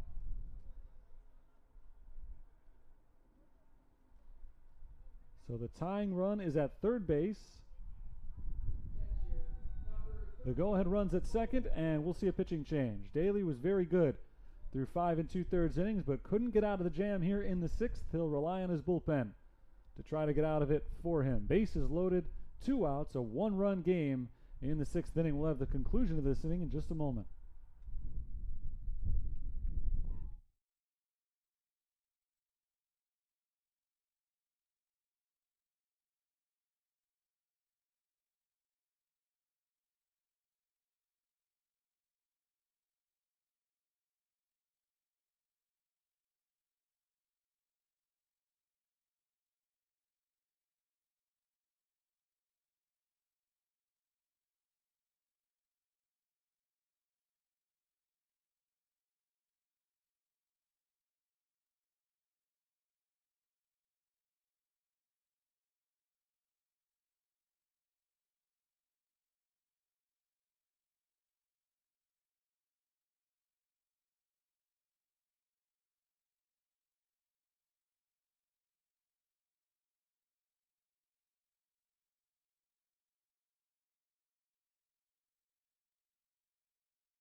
Base is loaded, 2 outs, 1-run game in the top of the sixth, and the Saints have gone to the bullpen. Nick Clemens is the new pitcher.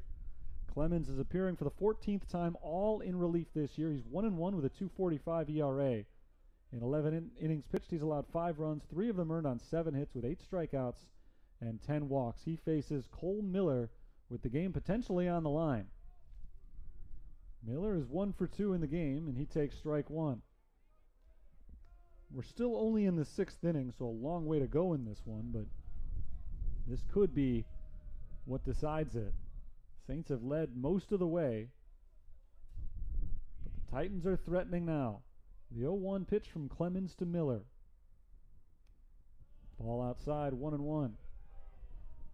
This is a dangerous spot to bring in Clemens. He's been very good this season, but 10 walks in 11 innings, and he can't afford a misstep like that here. There's nowhere to put Miller. The bases are all occupied. 1-1 pitch coming. Ground ball to third base. Picked up by Jonathan Wolf. He carries it to his own bag and ends the inning. 5 unassisted on the fielder's choice. And just like St. Francis in the 4th, Indiana South Bend leaves the bases loaded in the 6th. Both teams having trouble coming up with that big hit. Great work by Clemens to get out of the jam. We go to the bottom of the 6th. 1-0 Saints.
Bottom of the sixth, the Saints could sure use some insurance.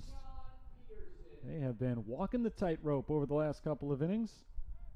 USB, though, has left 5 men on base the last 2. So have the Saints.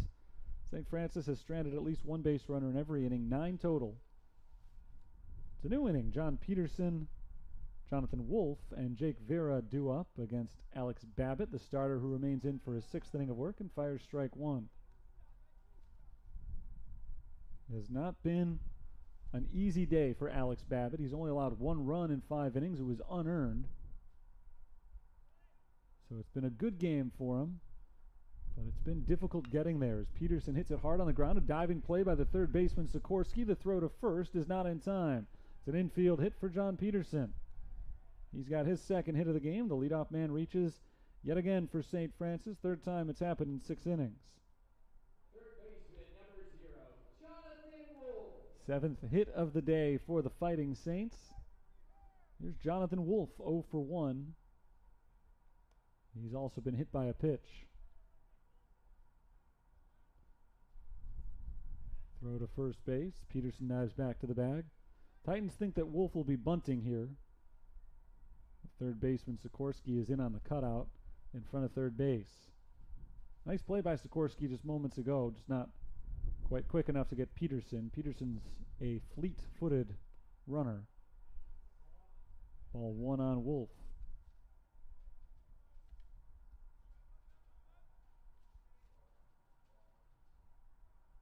No runs, 4 hits, 4 errors for IUSB. 1-6-0 for St. Francis. Actually, 3 hits for South Bend, 7 for St. Francis. So 0-3-4, 1-7-0, the line score. 1-0 on Wolf. Swing and a miss. It's 1-1.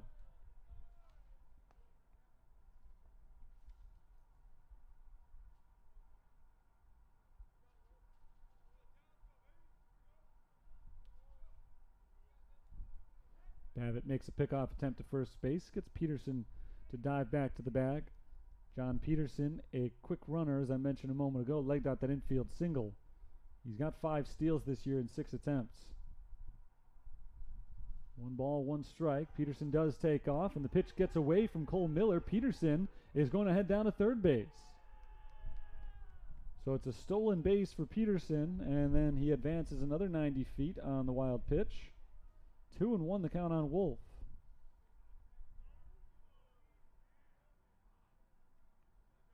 He picked a good pitch to run on.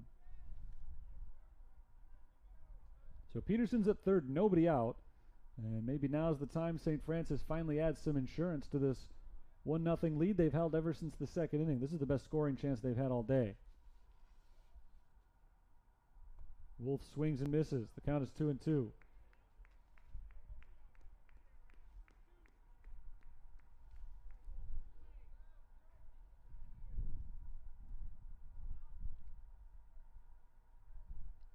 Big moment here for Babbitt.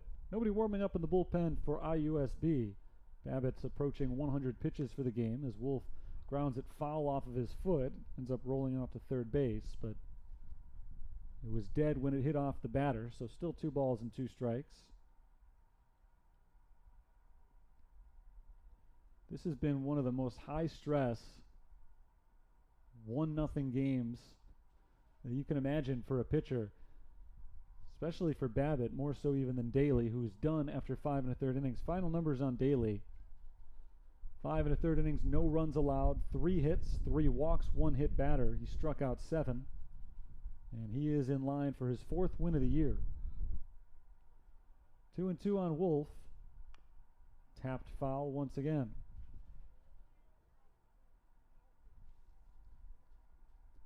But it's been higher stress for Babbitt.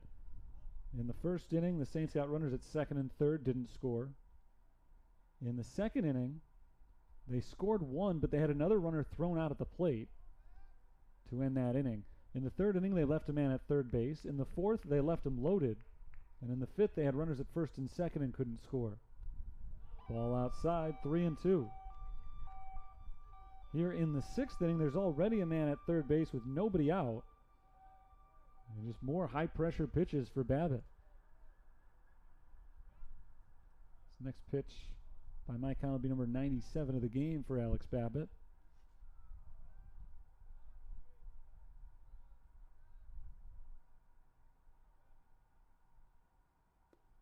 And it's strike 3 on Jonathan Wolf. He thought he had drawn the walk, but he is out number 1.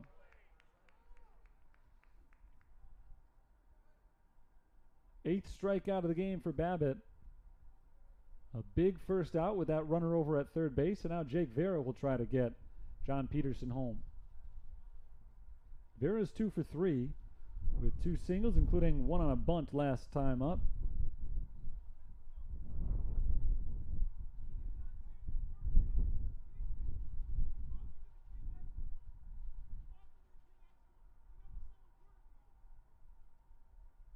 Now the umpires are going to talk things over. I think Jonathan Wolf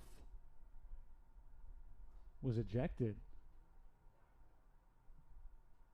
And so the St. Francis coaching staff is going to make sure that that's a decision that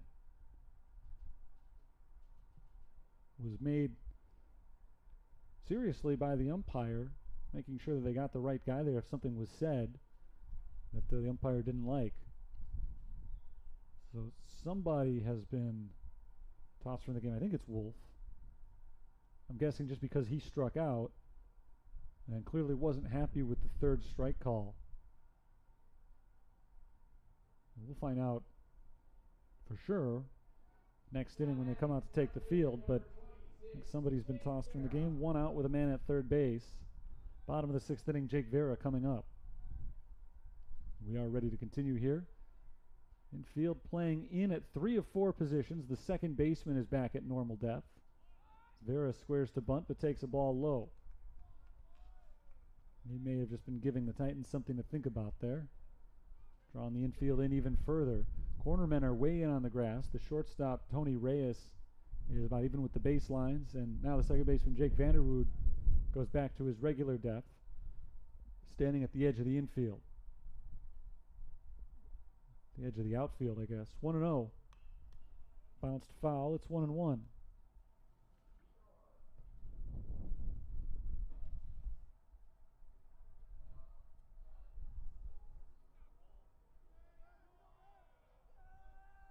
John Peterson led off this inning with a single. He stole second base and then moved to third on a wild pitch, all on the same pitch. He was on the move. The ball got away from the catcher, so he kept going. He was there with nobody out after a big strikeout of Jonathan Wolf. Now 1 out. Babbitt trying to get through Vera and keep this score where it is. 1 ball, 1 strike, 1 out. The next pitch to the St. Francis left fielder is taken outside for a ball. Again, Vera showed bunt.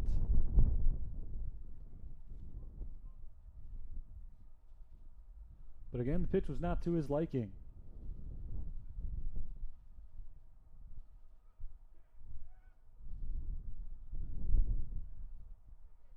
Wind picking up speed once again as Vera fouls it off to the left side.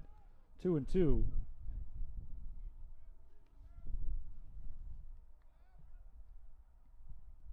It's been blowing in throughout this one. We've still seen just 1 extra base hit among the 24 hits total in the doubleheader. It's been a pitching-dominated day as the 2-2 comes into Vera, fouled away. Pitching dominated certainly on the scoreboard, but as I've been saying, this game has been chock full of base runners. Just not many who have come in to score.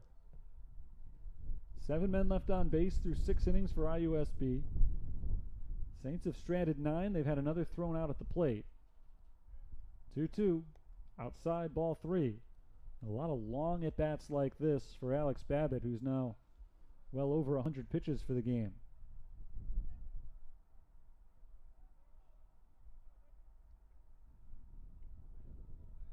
With a runner at third, another 3-2 count. Vera knocks it into left field. That's an RBI base hit. John Peterson crosses the plate and doubles the lead. 2-0 St. Francis. A huge hit with 1 out in the inning for Jake Vera, who drives in his 26th run of the year. The Saints have been searching for that clutch hit all day. They finally got it. And for the first time in 13 innings in today's doubleheader, one team has a 2-run lead. It has been so tight today. But now a 2-0 score, a little bit of breathing room for St. Francis. Noah Carraro comes up to bat for the 4th time. He's 0 for 3 with 3 strikeouts.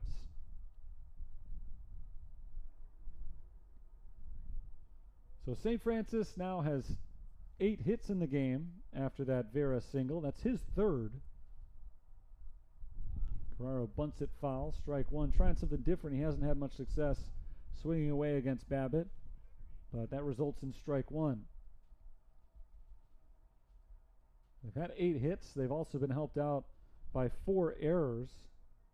No walks in the game for Babbitt, or make that 1 walk in the game for Babbitt. 1 walk and 1 hit batter.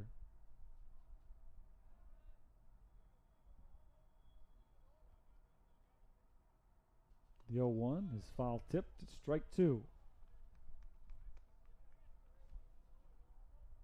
Just 2 runs in the ball game for the Fighting Saints, despite 13 base runners. But since their pitching has been so good, they've been able to kind of get away with it. They are now 9 outs away from a doubleheader sweep, but got a ways to go before they can get to those 9 outs. They're still hitting right now. The 0-2, bounced foul, still 0-2. There have been so many base runners in this game that it's been a very slow-moving game. The first one flew by. 7 innings were completed in about an hour and 40 minutes. We're 2 hours into this one, not yet through the 6th, which is slow under any circumstances, but especially a game that's only seen 2 runs scored. Fouled away again by Carraro, still 0-2. That's the kind of game this has been, though. Long at-bats, long innings, particularly with Babbitt on the mound.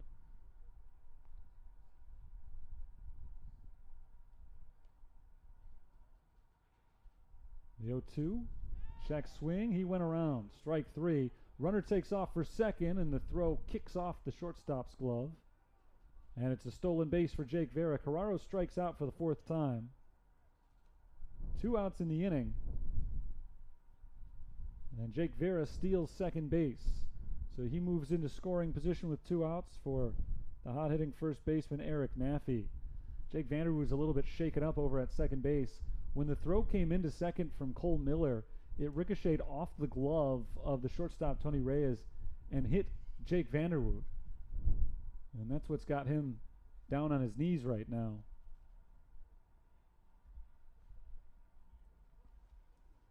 So he's slow to get up. He's up on one knee at the moment. But the training staff comes out to make sure that he's okay, and the coaching staff for Indiana South Bend looks on with concern to make sure that he's going to be able to continue.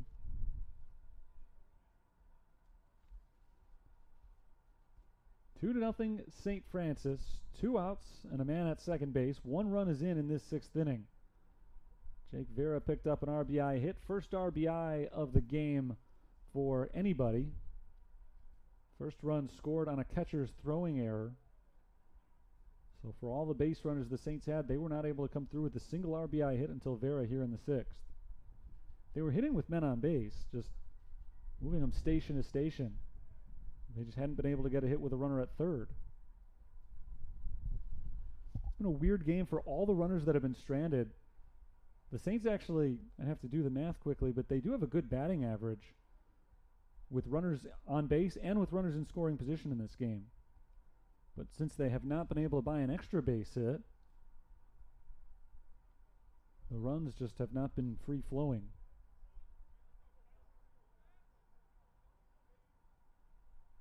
So Eric Maffey is getting ready to hit. Everything seems to be sorted out on the field. Vanderwood is okay. Maffey has been better than okay at the plate. 2 for 3 with a couple of singles. He struck out his last time up. Chance to open this game up a little bit with a runner at second base. A hit from Maffey here could make it 3-0.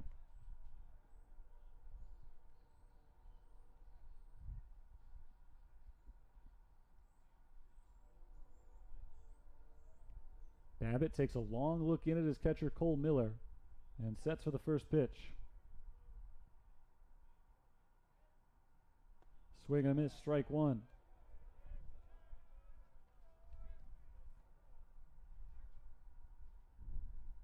Good speed over at second base with 2 outs. Vera will be running on contact, so you figure a single from Maffey here would likely get that third run in.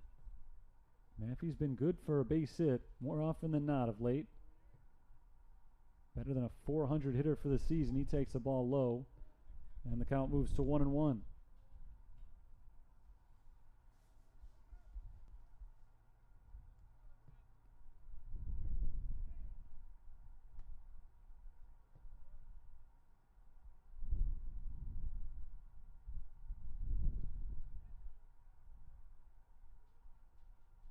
Righty versus righty. Here comes the 1-1 pitch from Babbitt. High bouncer to third base. It is bobbled. Sikorsky gloves it and throws to first in time. So Sikorsky nearly committed the 5th error of the game for Indiana South Bend. The ball popped right out of his glove, but he recovered in just enough time to get Maffey by half a step and end the inning. 1 run does score for St. Francis on 2 hits. A big RBI knock for Jake Vera doubles the lead. We'll head to the 7th. 2-0.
Top of the 7th inning, 2-0. St. Francis leads Indiana South Bend.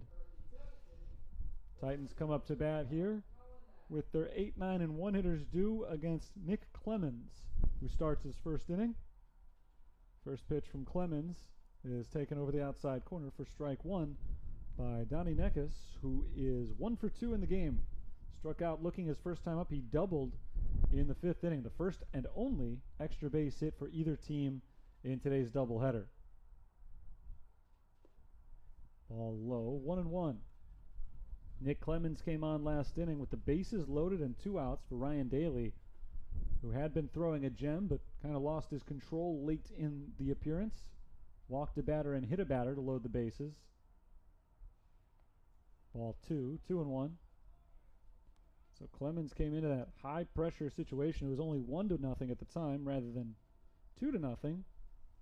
And he got the ground out from Cole Miller to escape unscathed. 2-1 pitch. Neckes takes ball 3 low.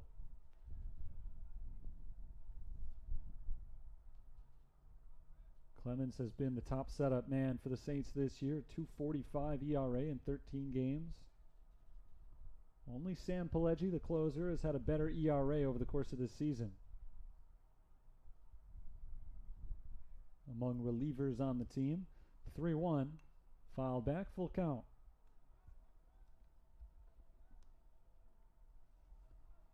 With Clemens, the only issue is the control. Walks and hit by pitches this year. He averages more than one per inning. But he is a hard man to hit. He's held opponents to a batting average of less than 200 for the season. 3-2 on Donnie Necas. And he takes strike three. Second time today that he has struck out looking.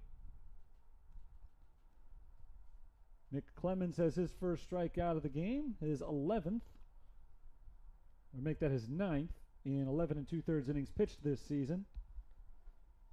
Here's Colin Mack. Mack is 0 for 2 with a ground out and a strikeout. 8 strikeouts in the game for the IUSB offense. Mack takes strike one at the knees.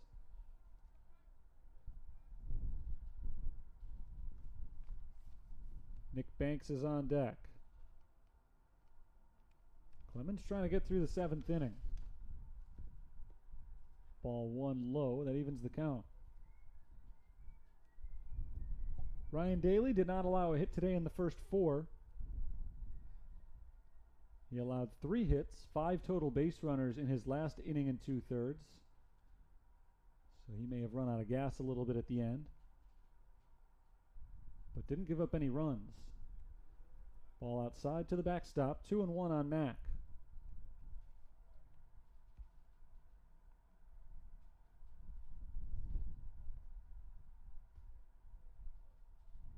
Daly was perfect in the 3rd and 4th innings. At one point he retired 9 consecutive batters. Those are the only 2 perfect innings of this game. This has been a pitcher's duel without question, 2-0 in the 7th inning. It's been tight all the way through. Ball low, 3-1. But it has not been your stereotypical pitcher's duel.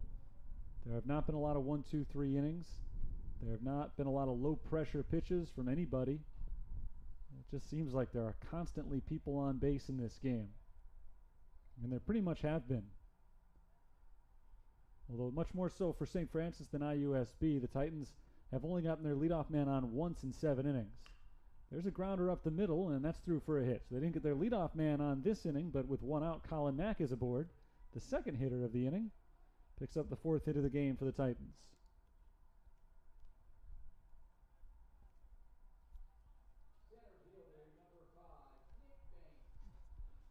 Nick Banks bats for the second time today. He struck out swinging in the 5th inning. Came on after Nolan Unger started in center. Banks is now 0 for 2 on the season. He bats with 1 on, 1 out, representing the tying run. He bunts it behind home plate off the screen, strike 1. In a 2-run game and with 1 out already in the inning, I really don't think he's trying to sacrifice here. Banks looks like he's trying to reach base on a bunt hit. Was not able to get it into fair territory on the first pitch. So he's behind in the count now, 0-1. Swing and a miss. It's 0-2.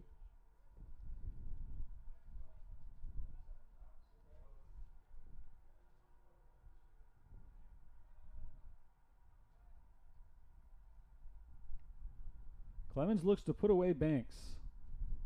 Right-hander versus right-hander. Here comes the pitch. Runner on the move. Swung on, popped up on the infield. Playable for any number of guys.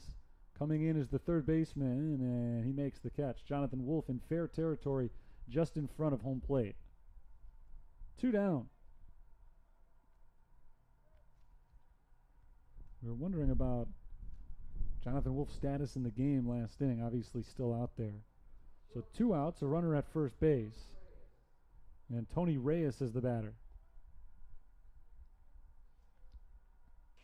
Reyes is 1 for 3. He struck out in each of his first 2 at-bats, and then he singled to lead off the 6th. Made it as far as third base, but was stranded there. One of 2 Titans to make it to third base in this game. Ball in the dirt. Good block by Lesota. 1-0.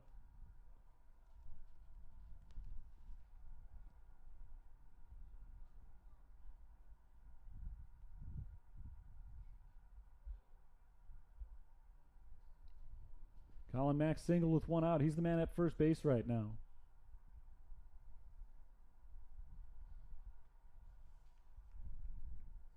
Clemens, 6'1" tall. The right-hander pitching out of the stretch, sets for the 1-0. Misses low, 2 balls and no strikes. Clemens has been falling behind most hitters, but he hasn't lost any of them yet. Gave up the single to Mack on 3-1. No walks for Clemens.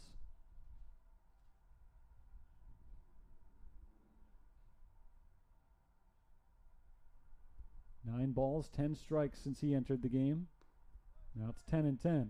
3-0 on Reyes.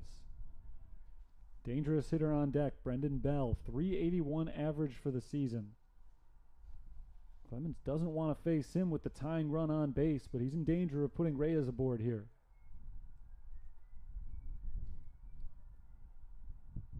Three balls, no strikes the count, as the sun, which we really haven't seen all day anyway, begins to set. Here's the pitch. Ball 4. He walked him on 4 pitches. And now there are 2 on with 2 outs. That's the 4th walk to go along with 1 hit by pitch in this game for St. Francis pitching. So Indiana South Bend hasn't had a banner day offensively, just 4 hits. But they've had their opportunities. 9 base runners. That might do it for Nick Clemens. Brian Mahalik coming out to the mound here with 2 men on base and Brendan Bell coming up. Let's see if he makes a change or if he's just going to talk strategy for Brendan Bell. Bell has not had a great day at the plate. He's 0 for 3 in the doubleheader with 3 strikeouts. He's walked twice, most recently a sacrifice bunt. So in this game, a walk, a strikeout, and a sacrifice. Bell's got a team-leading 30 RBIs in 41 games played this season.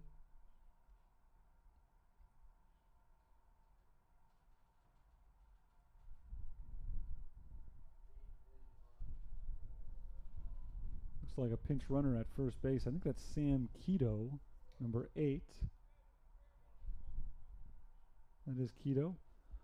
So Sam Keto pinch running at first base for Tony Reyes. And Nick Clemens will stay in the game to face Brendan Bell.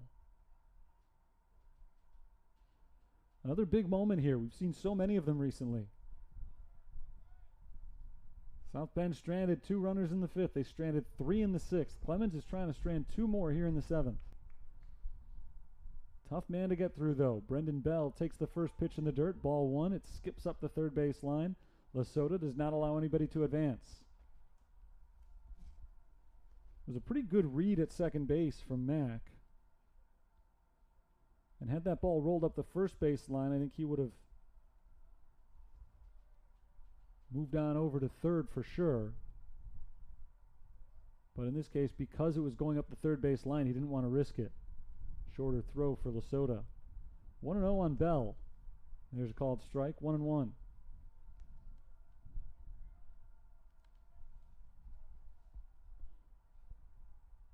Saints gave themselves a little bit of breathing room with a run in the bottom of the 6th, but that's just minimal. 2-0 now. It's been 1-0 for much of the game. 1-1 pitch. Hit in the air, shallow right field. Looks like it's going to stay on the infield. Eric Maffey, the first baseman, is under it. He makes the catch, and the inning is over. For the 3rd straight inning, Indiana South Bend threatens, but does not score. They've left 7 base runners the last 3 innings, and it's time to stretch here at Dooley Health and Care Field. Our score is St. Francis 2, IUSB nothing.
Bottom 7, St. Francis leads 2-0.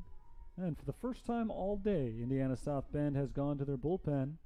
They bring Cal Whitaker in to pitch. Whitaker Jr. from Elkhart, Indiana. He's making his 8th appearance of the season. He's 0-1 with a 10.29 ERA. Whitaker has pitched 7 innings this year. He's allowed 8 runs on 9 hits and 2 walks with 8 strikeouts, and he faces the middle of the St. Francis order. Jake Lasota leads things off and takes ball 1 low. It's Lasota, Ketchum, and McGuire due up. Whitaker relieves Alex Babbitt, who pitched a strong 6 innings tonight. Ground ball right side. Vanderwood bobbles it, recovers, throws to first in time. 1 away. Jake Lasota now 1 for 4 in the game. Leadoff man set down. That brings up Luke Ketchum. Center fielder number 20, Luke Ketchum. Babbitt threw 6 innings tonight, allowed 2 runs, only 1 of them earned. It wasn't always pretty, but he got the job done. He allowed 8 hits, walked 1, hit 1. And he finished the game by getting out of a jam and allowing only 1 run to score in the 6th inning as Luke Ketchum swings and misses for strike 1. Ketchum is 0 for 2, 2 strikeouts and a walk. Babbitt finished the game today with 8 strikeouts as Ketchum fouls this one off. Count moves to 0-2. You look at the stat line of Whitaker, and this has been the case for a lot of the guys that we've seen pitch in today's game, particularly on the IUSB side. With both of their starters, the Game 1 starter and then the Game 2 starter, Babbitt here in Game 2, and of course Berger, who pitched a fine ball game despite the loss in the opener. 1-2 on Ketchum. They're guys with very lofty ERAs, but they don't walk too many hitters. On a day like today, that's exactly what you want. Ketchum pops it up foul to the right side and out of play. Still 1-2. The ball's not going anywhere. It is a dramatically pitcher-friendly condition at the ballpark today with the weather. We have seen 1 extra base hit, grand total in 14 innings tonight. The 1-2. Looped out to right field, down the line, long run in, and that's a foul ball. Donnie Neckes gave it a run, couldn't get to it, and it drops untouched in foul territory, still 1-2. But on a day like today when the ball's not carrying, when nobody's really been able to make solid contact consistently, you bring in a pitcher who can throw strikes and he's going to get good results. And that's exactly what we saw with Babbitt. That's exactly what we saw with Berger. They didn't walk too many hitters. They pitched to contact and they got the results they were hoping for. Of course, they lost Game 1 and they're losing here in Game 2, but they've only allowed 4 runs through 13 plus innings. 1-2, lined into right field. That's a base hit for Luke Ketchum. Neckes cuts it off in the gap. Now he bobbles it, and Ketchum heads to second base. So a base hit for Ketchum, an error on the right fielder. And St. Francis has a man at second base with only 1 out here in the bottom of the 7th as they try to extend their lead. 5th error of the game against IUSB, and they have been consequential errors. Ketchum has his first hit of the doubleheader. It's his 2nd time on base in this game. Here's John McGuire, who's been on 3 times. McGuire has singled and he's reached on 2 errors. He's 1 for 3. I think if you talk to Doug Bice, the head coach of Indiana South Bend, you told him your pitching staff would give up 4 runs through the first 13 1/3 innings of the doubleheader. I think you'd be elated and you'd take it in a heartbeat. It hasn't worked out today for the IUSB offense, typically the strong suit of this team. But their pitching has held up their end of the bargain, and now it's Cal Whitaker's turn. He got the leadoff man this inning, but gave up the single to Ketchum. And now Ketchum's in scoring position with McGuire in the box. First pitch bounces in, 1-0. And Whitaker, as I was alluding to, is another guy who gives up a lot of hits and a lot of runs, but has a good walk rate. And on a day like today, that's just what you want to see. I mean, not the lot of hits and a lot of runs part, but the low walk rate for sure. 1-0 from Whitaker to McGuire. Ball low, 2-0. And the same has been true for St. Francis. They've used McGuire and Daly as their two starters today. Those are probably the two best control men on the staff. Daly was uncharacteristically wild today. 4 free passes in 5 1/3 innings. There's a strike, 2-1 on McGuire. But he went the other way. He wasn't giving up any contact. Just 3 hits allowed through his 5 1/3 innings. 2 balls, 1 strike. John McGuire takes in the dirt, 3 balls and 1 strike.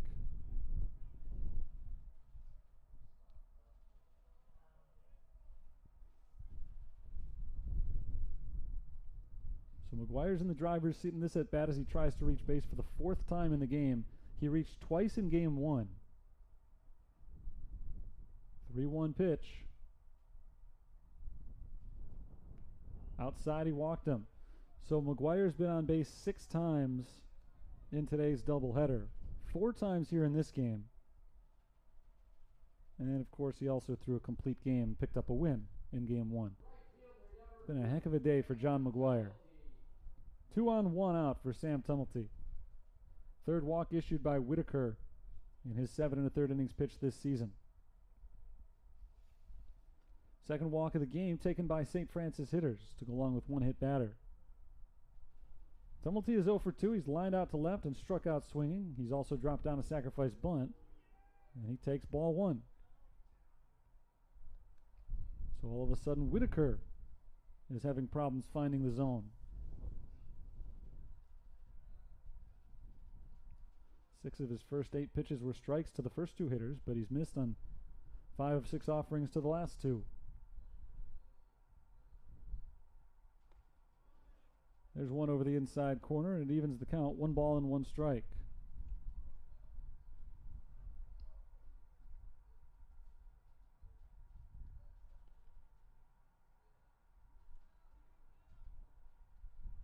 Whitaker is set for the next toss. A look back to second base. Now to the plate. Outside, 2-1.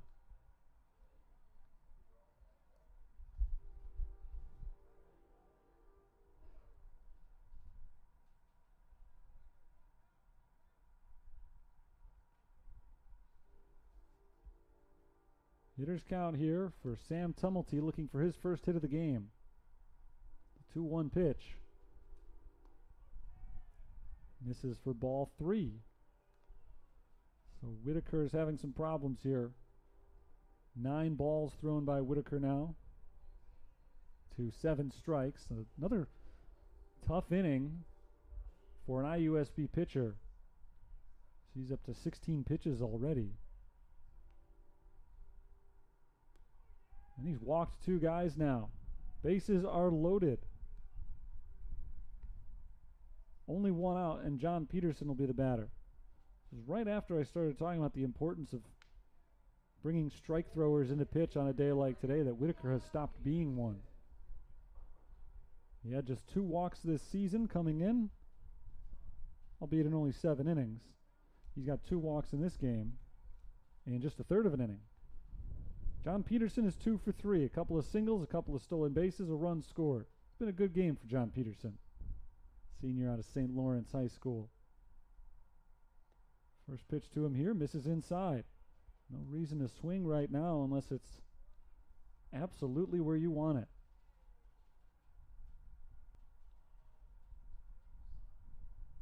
Nine of the last 11 pitches have missed the zone from Whitaker. Here's a line shot up the middle and into center field. 3rd hit of the game for John Peterson. A run scores to make it 3-0. Everybody moves up 90 feet.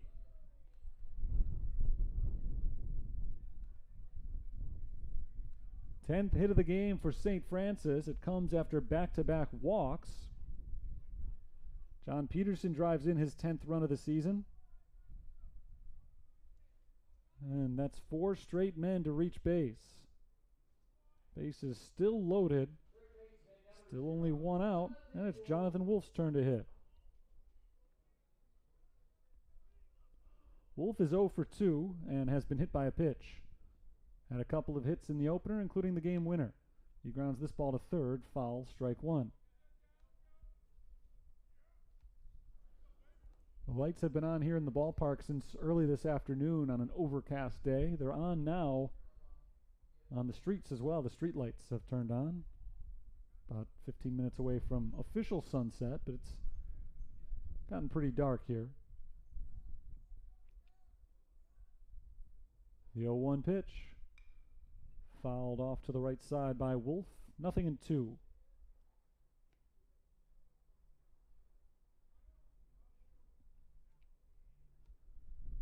Jonathan Wolf, the junior from Michigan, came into play today hitting .341 for the season. And as I said, he's added 2 more hits to his total today. The 0-2 pitch misses for ball 1. Close call there. Jonathan Wolf struck out looking on a close pitch last inning. Didn't like the call. Looked like somebody had initially been tossed out of the game. I'm not sure if that's actually what happened or not for arguing that one. The 1-2, low and inside, 2-2.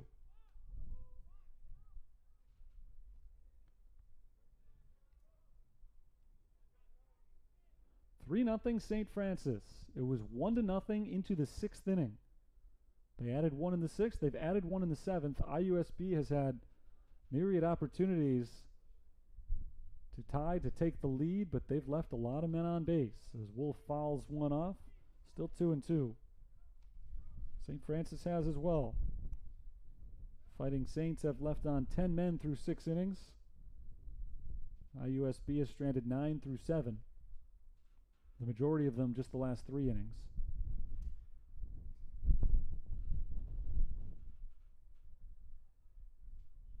Two and two on Wolf. 6th pitch coming up from Whitaker. It's a wild one. All the way to the backstop, and another run scores. It's 4-0. The count is 3-2 on Jonathan Wolf. Peterson advances to second base. Tumulty moves to third. McGuire scores. And now the Saints are maybe a hit away from running away with this. I don't know if I'd go quite that far, considering how many base runners Indiana South Bend has been procuring the last few innings, but 4-0 now in the bottom of the 7th is starting to get more and more comfortable. It was 2-0 just a moment ago. Full count pitch to Wolf with the infield now drawn in. Hits him, and the bases are loaded. Whitaker has been all over the place in this appearance. 2 walks and a hit batter. He's faced just 6 hitters. 5 of them have reached all consecutively, and I think Cal Whitaker's day may be done. So we're going to have a call to the bullpen here with the bases full and 1 out in the bottom of the 7th inning. 2 runs are already in. We'll get you the rest of the 7th inning in just a few moments. 4-0, St. Francis leads.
4-0, bottom of the 7th inning. This game has been tight all the way through, but St. Francis is threatening to pull away here.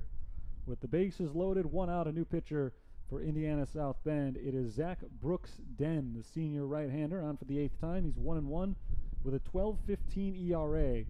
In 6 2/3 innings, he's allowed 9 runs on 14 hits, 2 walks, 11 strikeouts. He faces Jake Vera, who is 3 for 4 so far in the game. Vera takes ball 1. Cal Whitaker faced 6 batters, 5 of them reached, 2 on singles, 2 on walks, 1 on a hit by pitch. So now Brooks-Den will try to stifle the St. Francis offense. Vera fouls it away, 1-1.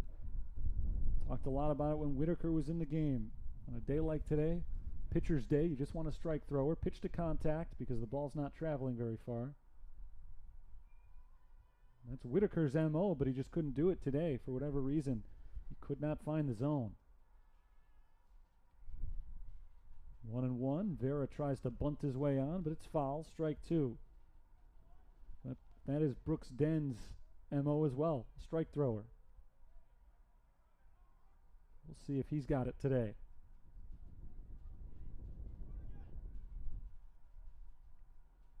Now Whitaker was out there for 27 pitches. Only 12 of them were strikes. He's allowed 2 runs so far. The 3 men on base are all his responsibility too. But now there are 2 outs. Jake Vera strikes out swinging. A big punch out for Brooks-Den, his 12th strikeout in just 7 innings pitched this season. That brings up Noah Carraro, who has struck out 4 times today. He's 0 for 4. So he's looking for a base hit right here just to kind of salvage his day. 4-0 feels pretty good right now for the Saints. They're 6 outs away from a win, but 5-0, 6-0 would feel even better. Carraro takes ball 1.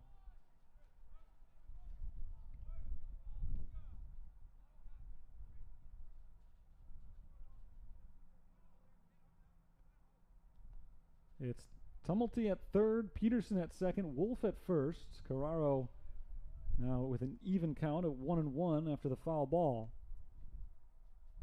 3 men on base, walked, singled, and were hit by a pitch in that order. Ketchum and McGuire have both already scored this inning. Station to station, everybody's just been advancing 1 base at a time. Been the assembly line here. Carraro swings and misses through a breaking ball. It's 1-2.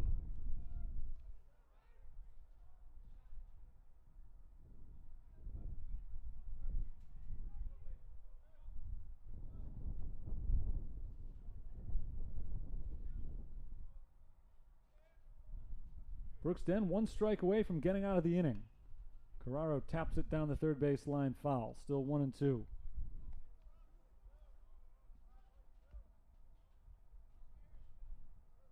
Noah Carraro came into today with 37 strikeouts for the season. That's most on the team, 1 more than Luke Ketchum. Still 4 in 1 game is a lot. He certainly wants to avoid number 5. But he's in a 1-2 hole here against Zach Brooks-Den, who has done a good job since coming in of getting the ball in the zone. 1-2 pitch, grounded up the middle, out over second base and into center field for a hit. Sam Tumulty scores, so does John Peterson. It's a 2-run single for Noah Carraro, and the lead is 6-0. Brooks-Den got ahead of him 1-2. He was 1 strike away from putting an end to this long inning, but he's not able to do it. Jonathan Wolf moves up to second base on the play. Noah Carraro has his first hit of the game. RBIs number 30 and 31 for the season.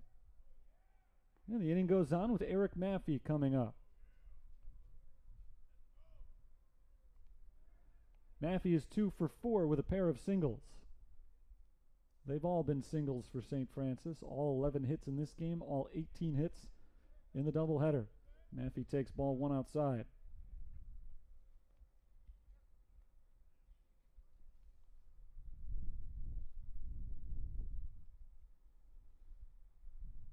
Zach Brooks-Den sets for the 1-0 pitch.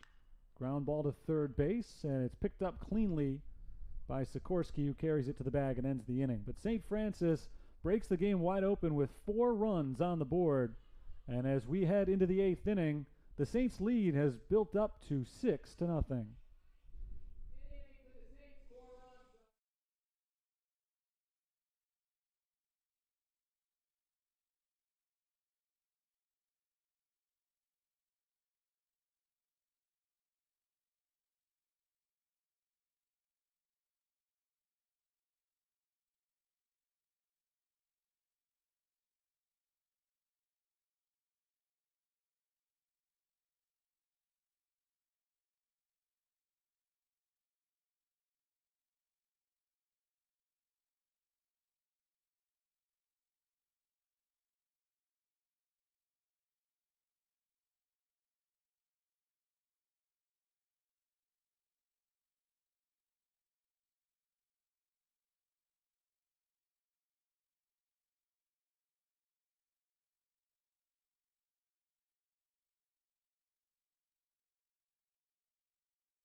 New pitcher for the Saints as we move into the 8th inning, Zach Blazkowicz, trying to protect a 6-0 lead. Blazkowicz is on for the 14th time. He's 1-1 with a 2.82 ERA. In 22 1/3 innings, he's allowed 7 runs on 22 hits, 15 strikeouts, 10 walks. His first pitch here is flown into left field, a sliding catch made by Jake Vera. And Evan Allen is retired for out number 1. Nice play made by Vera right there. And a good start to the appearance of Zach Blazkowicz. So 1 up, 1 down here in the 8th, and the batter is Brett Sikorsky. Sikorsky is 0 for 3 in the game. First pitch to him misses outside for ball 1.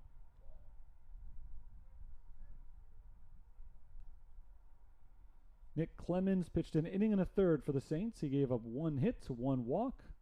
No runs, though. No inherited runners scored either after he came in with the bases loaded. Struck out 1 batter in the game. It's 2-0 on Sikorsky. He takes a strike, 2-1. So it was hairy for a while here in this game, but after that 4-run 7th inning, St. Francis can breathe a little bit easier. Strike called over the outside corner, 2-2.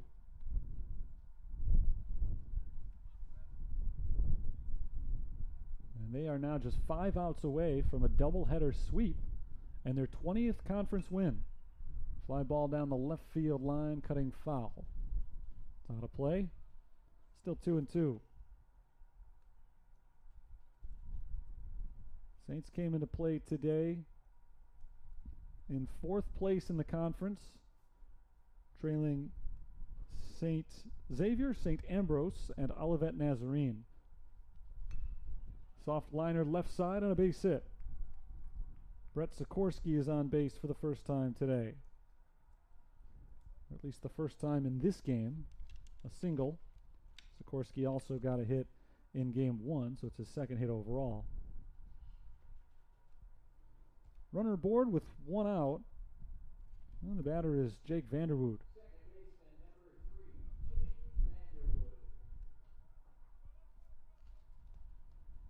Vanderwood has walked twice in this game. He's also grounded out, officially 0 for 1. He's been on base, though, 5 times out of his 6 plate appearances in the doubleheader. It was his walk in the 6th inning that ultimately chased Ryan Daly from the game. Ball inside, 1-0. It feels like hours ago. It was only 2 innings. But so much has happened since then. A bunch of scoring chances that went nowhere for IUSB and 5 runs for St. Francis during that time. That one gets by Jake Lasota, and it allows Sikorsky to advance to second base. So that takes the double play out of order. 2-0 now on Jake Vanderwood. Great start to this inning for Zach Blazkowicz. He got an out on the first pitch he threw. Things have started to kind of trickle downhill ever since. He's trying to preserve this shutout here in the 8th inning. He fires a strike, 2-1.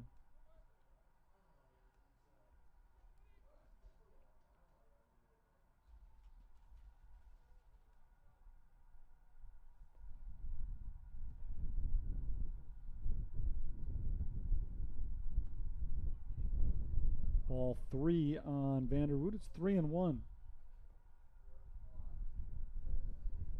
Jake Vanderwood came in today with a .345 batting average, second best on the team. Not a ton of walks for him. He grounds this one to the first base side. A diving stop made by Eric Maffey. He calls off the pitcher and takes it to the bag himself. 2 down. Nice play by Eric Maffey. The defense has been stout this inning for St. Francis. Sikorsky advances to third base on that play. But the Saints will happily take the result of it, 3 unassisted. And Blazkowicz is 1 out away from getting through this 8th inning. He'll face the catcher Cole Miller, or Willie. Looks like a pinch hitter. A.J. Rosebush is the pinch hitter.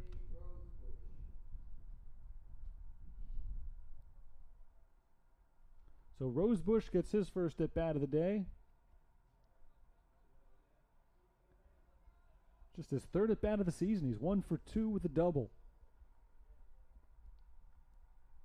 Trying for an RBI right here. He takes strike 1. Rosebush does not have an RBI yet this year. This is only the 3rd game he's appeared in. He's been used as a pinch hitter a couple of times. And now for a 3rd time right now. The 0-1 pitch to Rosebush. Misses outside. It's 1-1. Olivet Nazarene and St. Ambrose were playing each other today in a doubleheader, so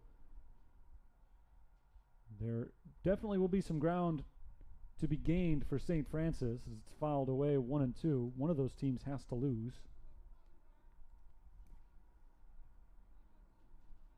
Talked about the standings earlier today.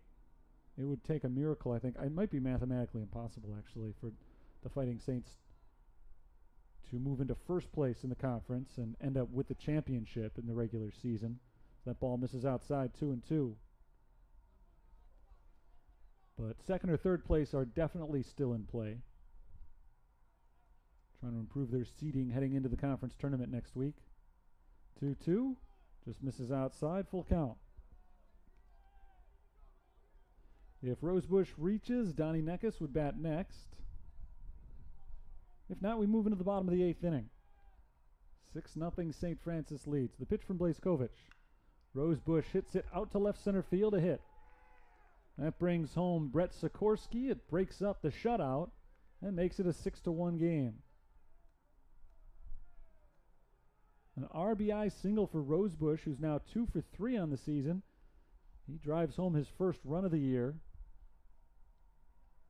And he keeps the inning alive.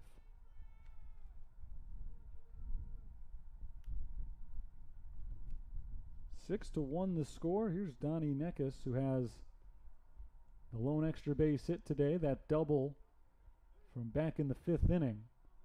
He steps in for the 4th time. Aside from the double, he has struck out twice in today's game. Rosebush takes his lead from first base. There's a ball inside. The count is 2-0.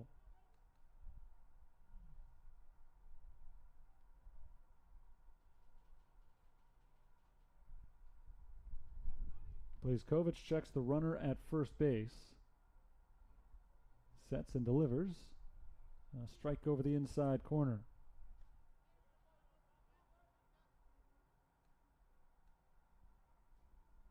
Two balls and one strike. Two outs and a runner at first base. It's the top of the 8th inning. In the dirt now, 3-1.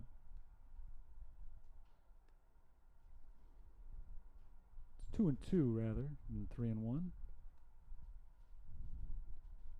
So 2-2 count on Indiana South Bend's number 8 hitter. Fouled back, still 2-2.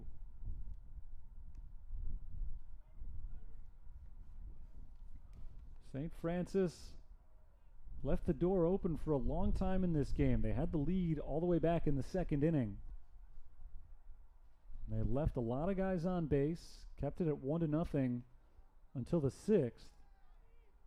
During that time, Indiana South Bend had their fair share of chances to score. They left 2 on base in the 5th, 3 in the 6th, 2 in the 7th. Swing and a miss, strike 3. The inning is over. Blazkovich allows 1 in the 8th, but IUSB leaves 1. They get 2 hits in the inning, and they'll head to the bottom of the 8th, trailing the Saints 6-1.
Six to 1, St. Francis over IUSB as we move into the bottom of the 8th inning. New pitcher in for the Titans. It is right-hander Max Govert, senior from Merrillville, Indiana. Govert is on for the 4th time this year. He's got no record and no ERA. In 2 1/3 innings, he's allowed a run. It was unearned. No hits, no walks, 3 strikeouts. First pitch to Jake Lasota is over his head, ball 1. An inauspicious beginning for Max Govert in today's game. Govert's the 4th pitcher of the day for IUSB, of the game anyway. He relieves Zach Brooks-Den, who faced the final 3 batters last inning. Got 2 of them, gave up 1 hit. He did not allow any runs, but he did give up 2 inherited runs. 1 strikeout, no walks for Brooks-Den. Called strike 1 on Lasota. It's 2-1.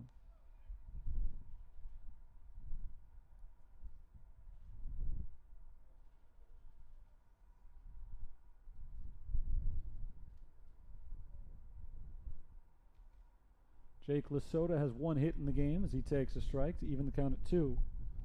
Singled back in the 1st inning. Since then he's popped out, grounded out, and been called out on a bunt that hit him outside the batter's box. 2-2, hits him in the arm. And he's being told to stay in the box. And Brian Mahalik will come in and argue that one. That's kind of a bizarre call at this stage of the game. That was a wild pitch from Govert. You can make the argument that Lesotho didn't make a strong effort to get out of the way, but I don't know that there's anywhere he could have gone. That ball was so far inside, it came right at him, and he's been called out now. So originally the call was just stay in the box, but he has been called out. So a weird call to begin the 8th inning. And 1 out as Luke Ketchum will come up. There have been several hit by pitches in this game in which batters didn't make any more of an effort than that. But the umpire makes a statement here calling Lesotho out as Ketchum takes strike 1. So 1 out, nobody on. Ketchum has reached base in both of his last 2 plate appearances, trying to make it 3 in a row, but he grounds this one to short. Picked up by Reyes. The throw to first beats Ketchum by a step. 2 down.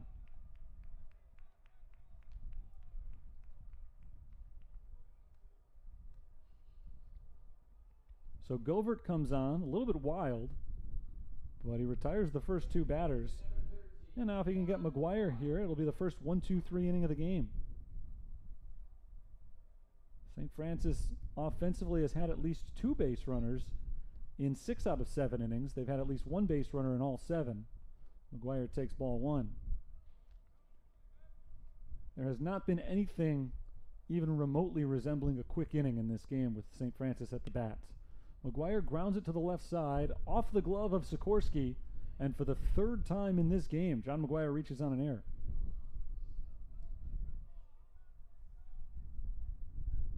McGuire has been on now all 5 times, and there is no time ever that you can reach base 5 times in a game and not call it a productive day, but it's a weird 5 times on base game because he's only 1 for 4. He's 1 for 4 with a walk and 3 errors. 2 on the third baseman, 1 on the shortstop. Ball in the dirt, it's 1-0 on Sam Tumulty. So St. Francis is back to its old tricks, getting guys on base. Govert was so close to getting that 1-2-3 inning. Like I said, there's been nothing close to an easy inning for an IUSB pitcher in this game, despite the fact that they've only allowed runs in 3 out of the first 7 innings. Ball inside on Tumulty, 2-0. Sam Tumulty has reached base once in this game. He's 0 for 2 with a sacrifice bunt, a walk, and a run.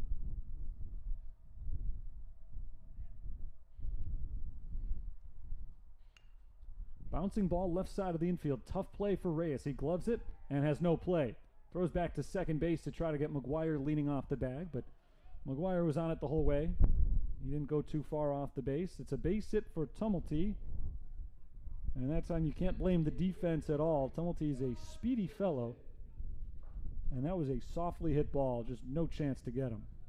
McGuire up to second. 2 on with 2 out for John Peterson. Big game for John Peterson today. 3 for 4. 3 singles, 2 stolen bases, 1 RBI, and 2 runs scored. Peterson grounds it to the left side. Diving stop Sikorsky. And again, he has no play. That time, they'll give him credit for knocking it down. It's the second time this inning a ball has hit off his glove and he wasn't able to make the play, but 2 very different plays. The other one he should have had. This one, he did a good job just to keep it on the infield and make sure the run didn't score. So after 2 quick outs, 3 straight base runners, and they are loaded for Jonathan Wolf, the number 9 hitter. 4 hits in the game now for John Peterson. 13 hits in this game for St. Francis, all of them singles. Jonathan Wolf swings the first pitch, bounces it to third. Another chance for Sikorsky. This time he gloves it cleanly and steps on the bag to end the inning. So for the second time tonight, St. Francis leaves the bases loaded. But they have a 6-1 lead as we head into the 9th, so they're in good shape here as they try to come away with their second victory in a row today. 6-1 our score, 1 inning still to go.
It's the ninth inning, last chance for IUSB. They trail 6-1, and they will face a new Fighting Saints pitcher. It's freshman Quinn McGuire, the right-hander, appearing for the 12th time this year. He's 0-2 with a 7.50 ERA in 18 innings pitched. McGuire has allowed 16 runs, 15 of them earned on 19 hits. He's allowed 5 walks. He has struck out 8. He faces Colin Mack to begin the ninth inning today. Mack takes strike 1. Colin Mack is 1 for 3 with a single and bidding for his second hit of the game. He knocks another base hit into right center field. Mack takes a hard turnaround first, decides to stay where he is though. Leadoff base hit. This game isn't over. 5 runs in the ninth inning. Doesn't feel good, but bigger deficits have been overcome. So don't count IUSB out just yet. They've got their leadoff man on base with the top of the order now coming up. They've got a pinch hitter here with a man on first base and nobody out in the top of the ninth inning. The first pitch from McGuire misses high for ball 1. Pinch hitter is Hunter Bedell. Bedell is a .315 hitter for the season. He pinch hits for Nick Banks and swings through a strike. It's 1-1.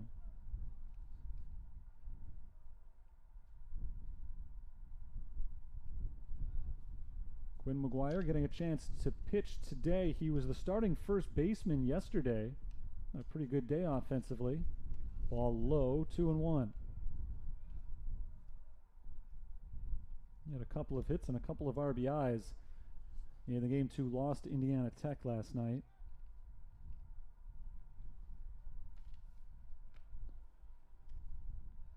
But a different mentality today as he tries to get 3 outs, send everybody home. Fouled away, 2-2.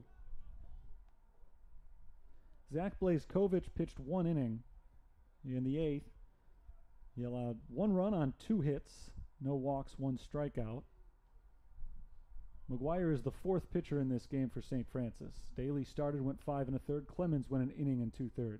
Ground ball inside the third base line. Backhanded stop by Wolf. He throws it high, no tag. Bedell is safe at first base. Wolf was deep behind third base. That one just barely stayed in fair territory. And a long throw for Wolf. He had a little bit more time, I think, than he realized. Bedell's not all that speedy. But he kind of rushed the throw and pulled Maffey off the bag. Eric Maffey tried to apply the tag with Bedell running by and just missed him. So 2 on with nobody out. Well, the Saints are in a little bit of trouble here with a 5-run lead. They've still got a little bit of room to work with here. A couple more guys would have to get on before the Titans brought the tying run to the plate, but this is not a foregone conclusion right now. The batter is Reyes, Tony Reyes, who is 1 for 3 in this game with a single and a walk. Reyes takes strike 1 from McGuire.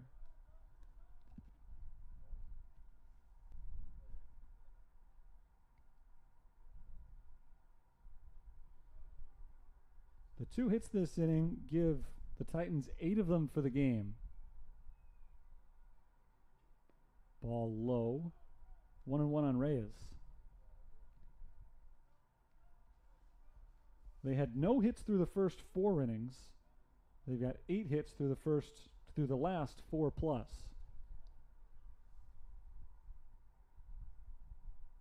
They've left 10 men on base through 8 innings. Strike called, 1-2, but before you start getting frustrated by that number, if you're a Titans fan, the Saints have stranded 15 runners on base today through 8 innings.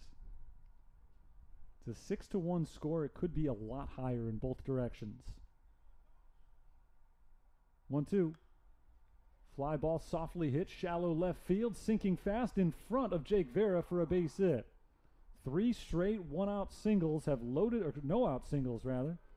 3 straight singles have loaded the bases with nobody out here in the 9th, and the Titans are threatening to make a game out of this. St. Francis's bullpen is empty right now, but Quinn McGuire is in some big trouble. First baseman number 34, Brendan Bell.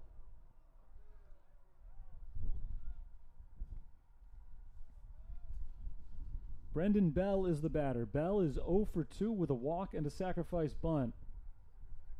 He does not have a hit yet in the doubleheader, but this is a good hitter. And he's come up in a lot of key spots today. Strike one called on him. I'm not going to say he's due, but I am going to say you're playing with fire when you let Bell bat this many times with men on base. Base is loaded, nobody out. 5-run lead, so McGuire doesn't really care about the runners as much as he cares about the outs. Fouled away, it's 0-2. All three of these guys could score. It wouldn't really matter to the Saints. Obviously, they would gladly trade the run if they could get a double play on a ground ball. It's 0-2 on Bell. He does not hit a ground ball. It's a fly ball into right field, playable for Tumulty, who backs up and makes the catch. Colin Mack tags from third and crosses the plate to make it 6-2. Runner at second tags and moves to third. So they're at the corners with one out. 1 run is in for IUSB. But as I was just saying, the outs are much more important than the runs at this moment. So that is an unqualified win for St. Francis, the result of that at bat. Bell flies out to right. It's a sacrifice fly. Gives him his 31st RBI of the season. And it will not count against his batting average, but a costly out for IUSB. Here's Evan Allen. Allen swings the first pitch, fouls it back for strike one. Evan Allen is 0 for 3 in this game. He's also been hit by a pitch.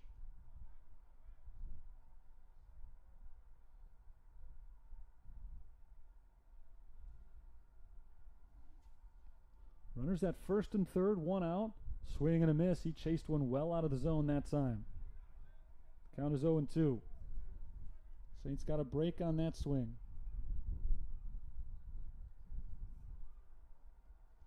Sunset here about a half hour ago, a little less than that.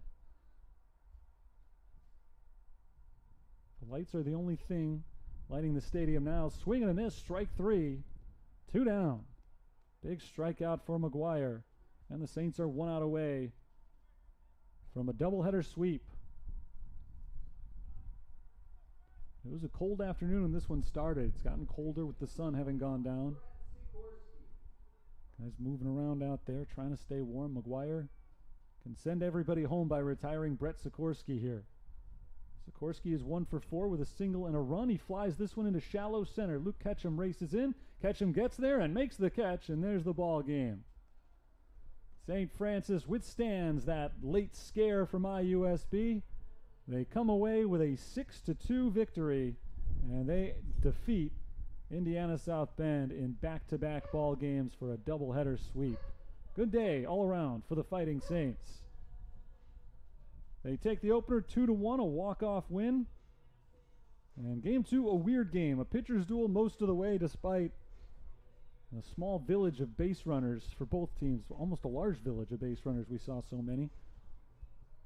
But for a long time, it just felt like nobody could break through with the big hit. Nobody could score until the Saints finally got themselves some big insurance late. And then a late run from Indiana South Bend proved too little, too late. Let's go over the scoring in this one. It started in the second inning. John McGuire reached on an error. He moved to second on a sacrifice bunt and to third on John Peterson's single, the first of 4 hits in the game for Peterson. McGuire ended up coming in to score on a throwing error on catcher Cole Miller. That made it 1-0. It was an unearned run, and it was the only run that we saw for a long time. It was not until the 6th inning that the Saints were able to score again. Both teams in between had a lot of scoring chances, but left men on base. The Saints left them loaded in the 4th. The Titans left them loaded in the 6th. Both teams had a couple of innings in which they stranded 2 runners on base, but finally in the bottom of the 6th, John Peterson singled, stole second base, and scored on a Jake Vera base hit. That made it 2-0. And then in the 7th, a 4-run inning for St. Francis. Peterson, another base hit, brought home his 3rd RBI, or his 3rd hit of the game, and an RBI to make it a 3-0 score. And after a couple of walks, Noah Carraro came through with a 2-run single. A wild pitch brought home a 4th run in the inning, and that made it a 6-0 lead 2 late runs for Indiana South Bend were not enough. They got an RBI single from A.J. Rosebush in the 8th and a sac fly from Brendan Bell in the 9th. But that was all she wrote. Our final totals today: Indiana South Bend, 2 runs, 8 hits, 6 errors. St. Francis finished with 6 runs, 13 hits, and no errors. Actually, make that 9 hits for Indiana South Bend in the game. They had 3 of them in the 9th inning, but were only able to turn those 3 hits into 1 run. So our final score, 6-2. St. Francis gets the doubleheader sweep for the first time all year. They're 2 games above 500, 26-24. They improved to 20-7 in conference play. The losing team, Indiana South Bend, falls to 12, 29-1 on the season, 6-19-1 in the conference. St. Francis will wrap up conference play with 3 straight this weekend against St. Ambrose, all of them here at home, a single game on Friday, a doubleheader on Saturday. That's the next time that we'll be with you. Again, a doubleheader sweep for St. Francis today. They take game 1 2-1. They take game 2 6-2. Thanks for tuning in. We'll talk to you next time. Until then, it's Terry Bonadonna signing off here. St. Francis wins them both.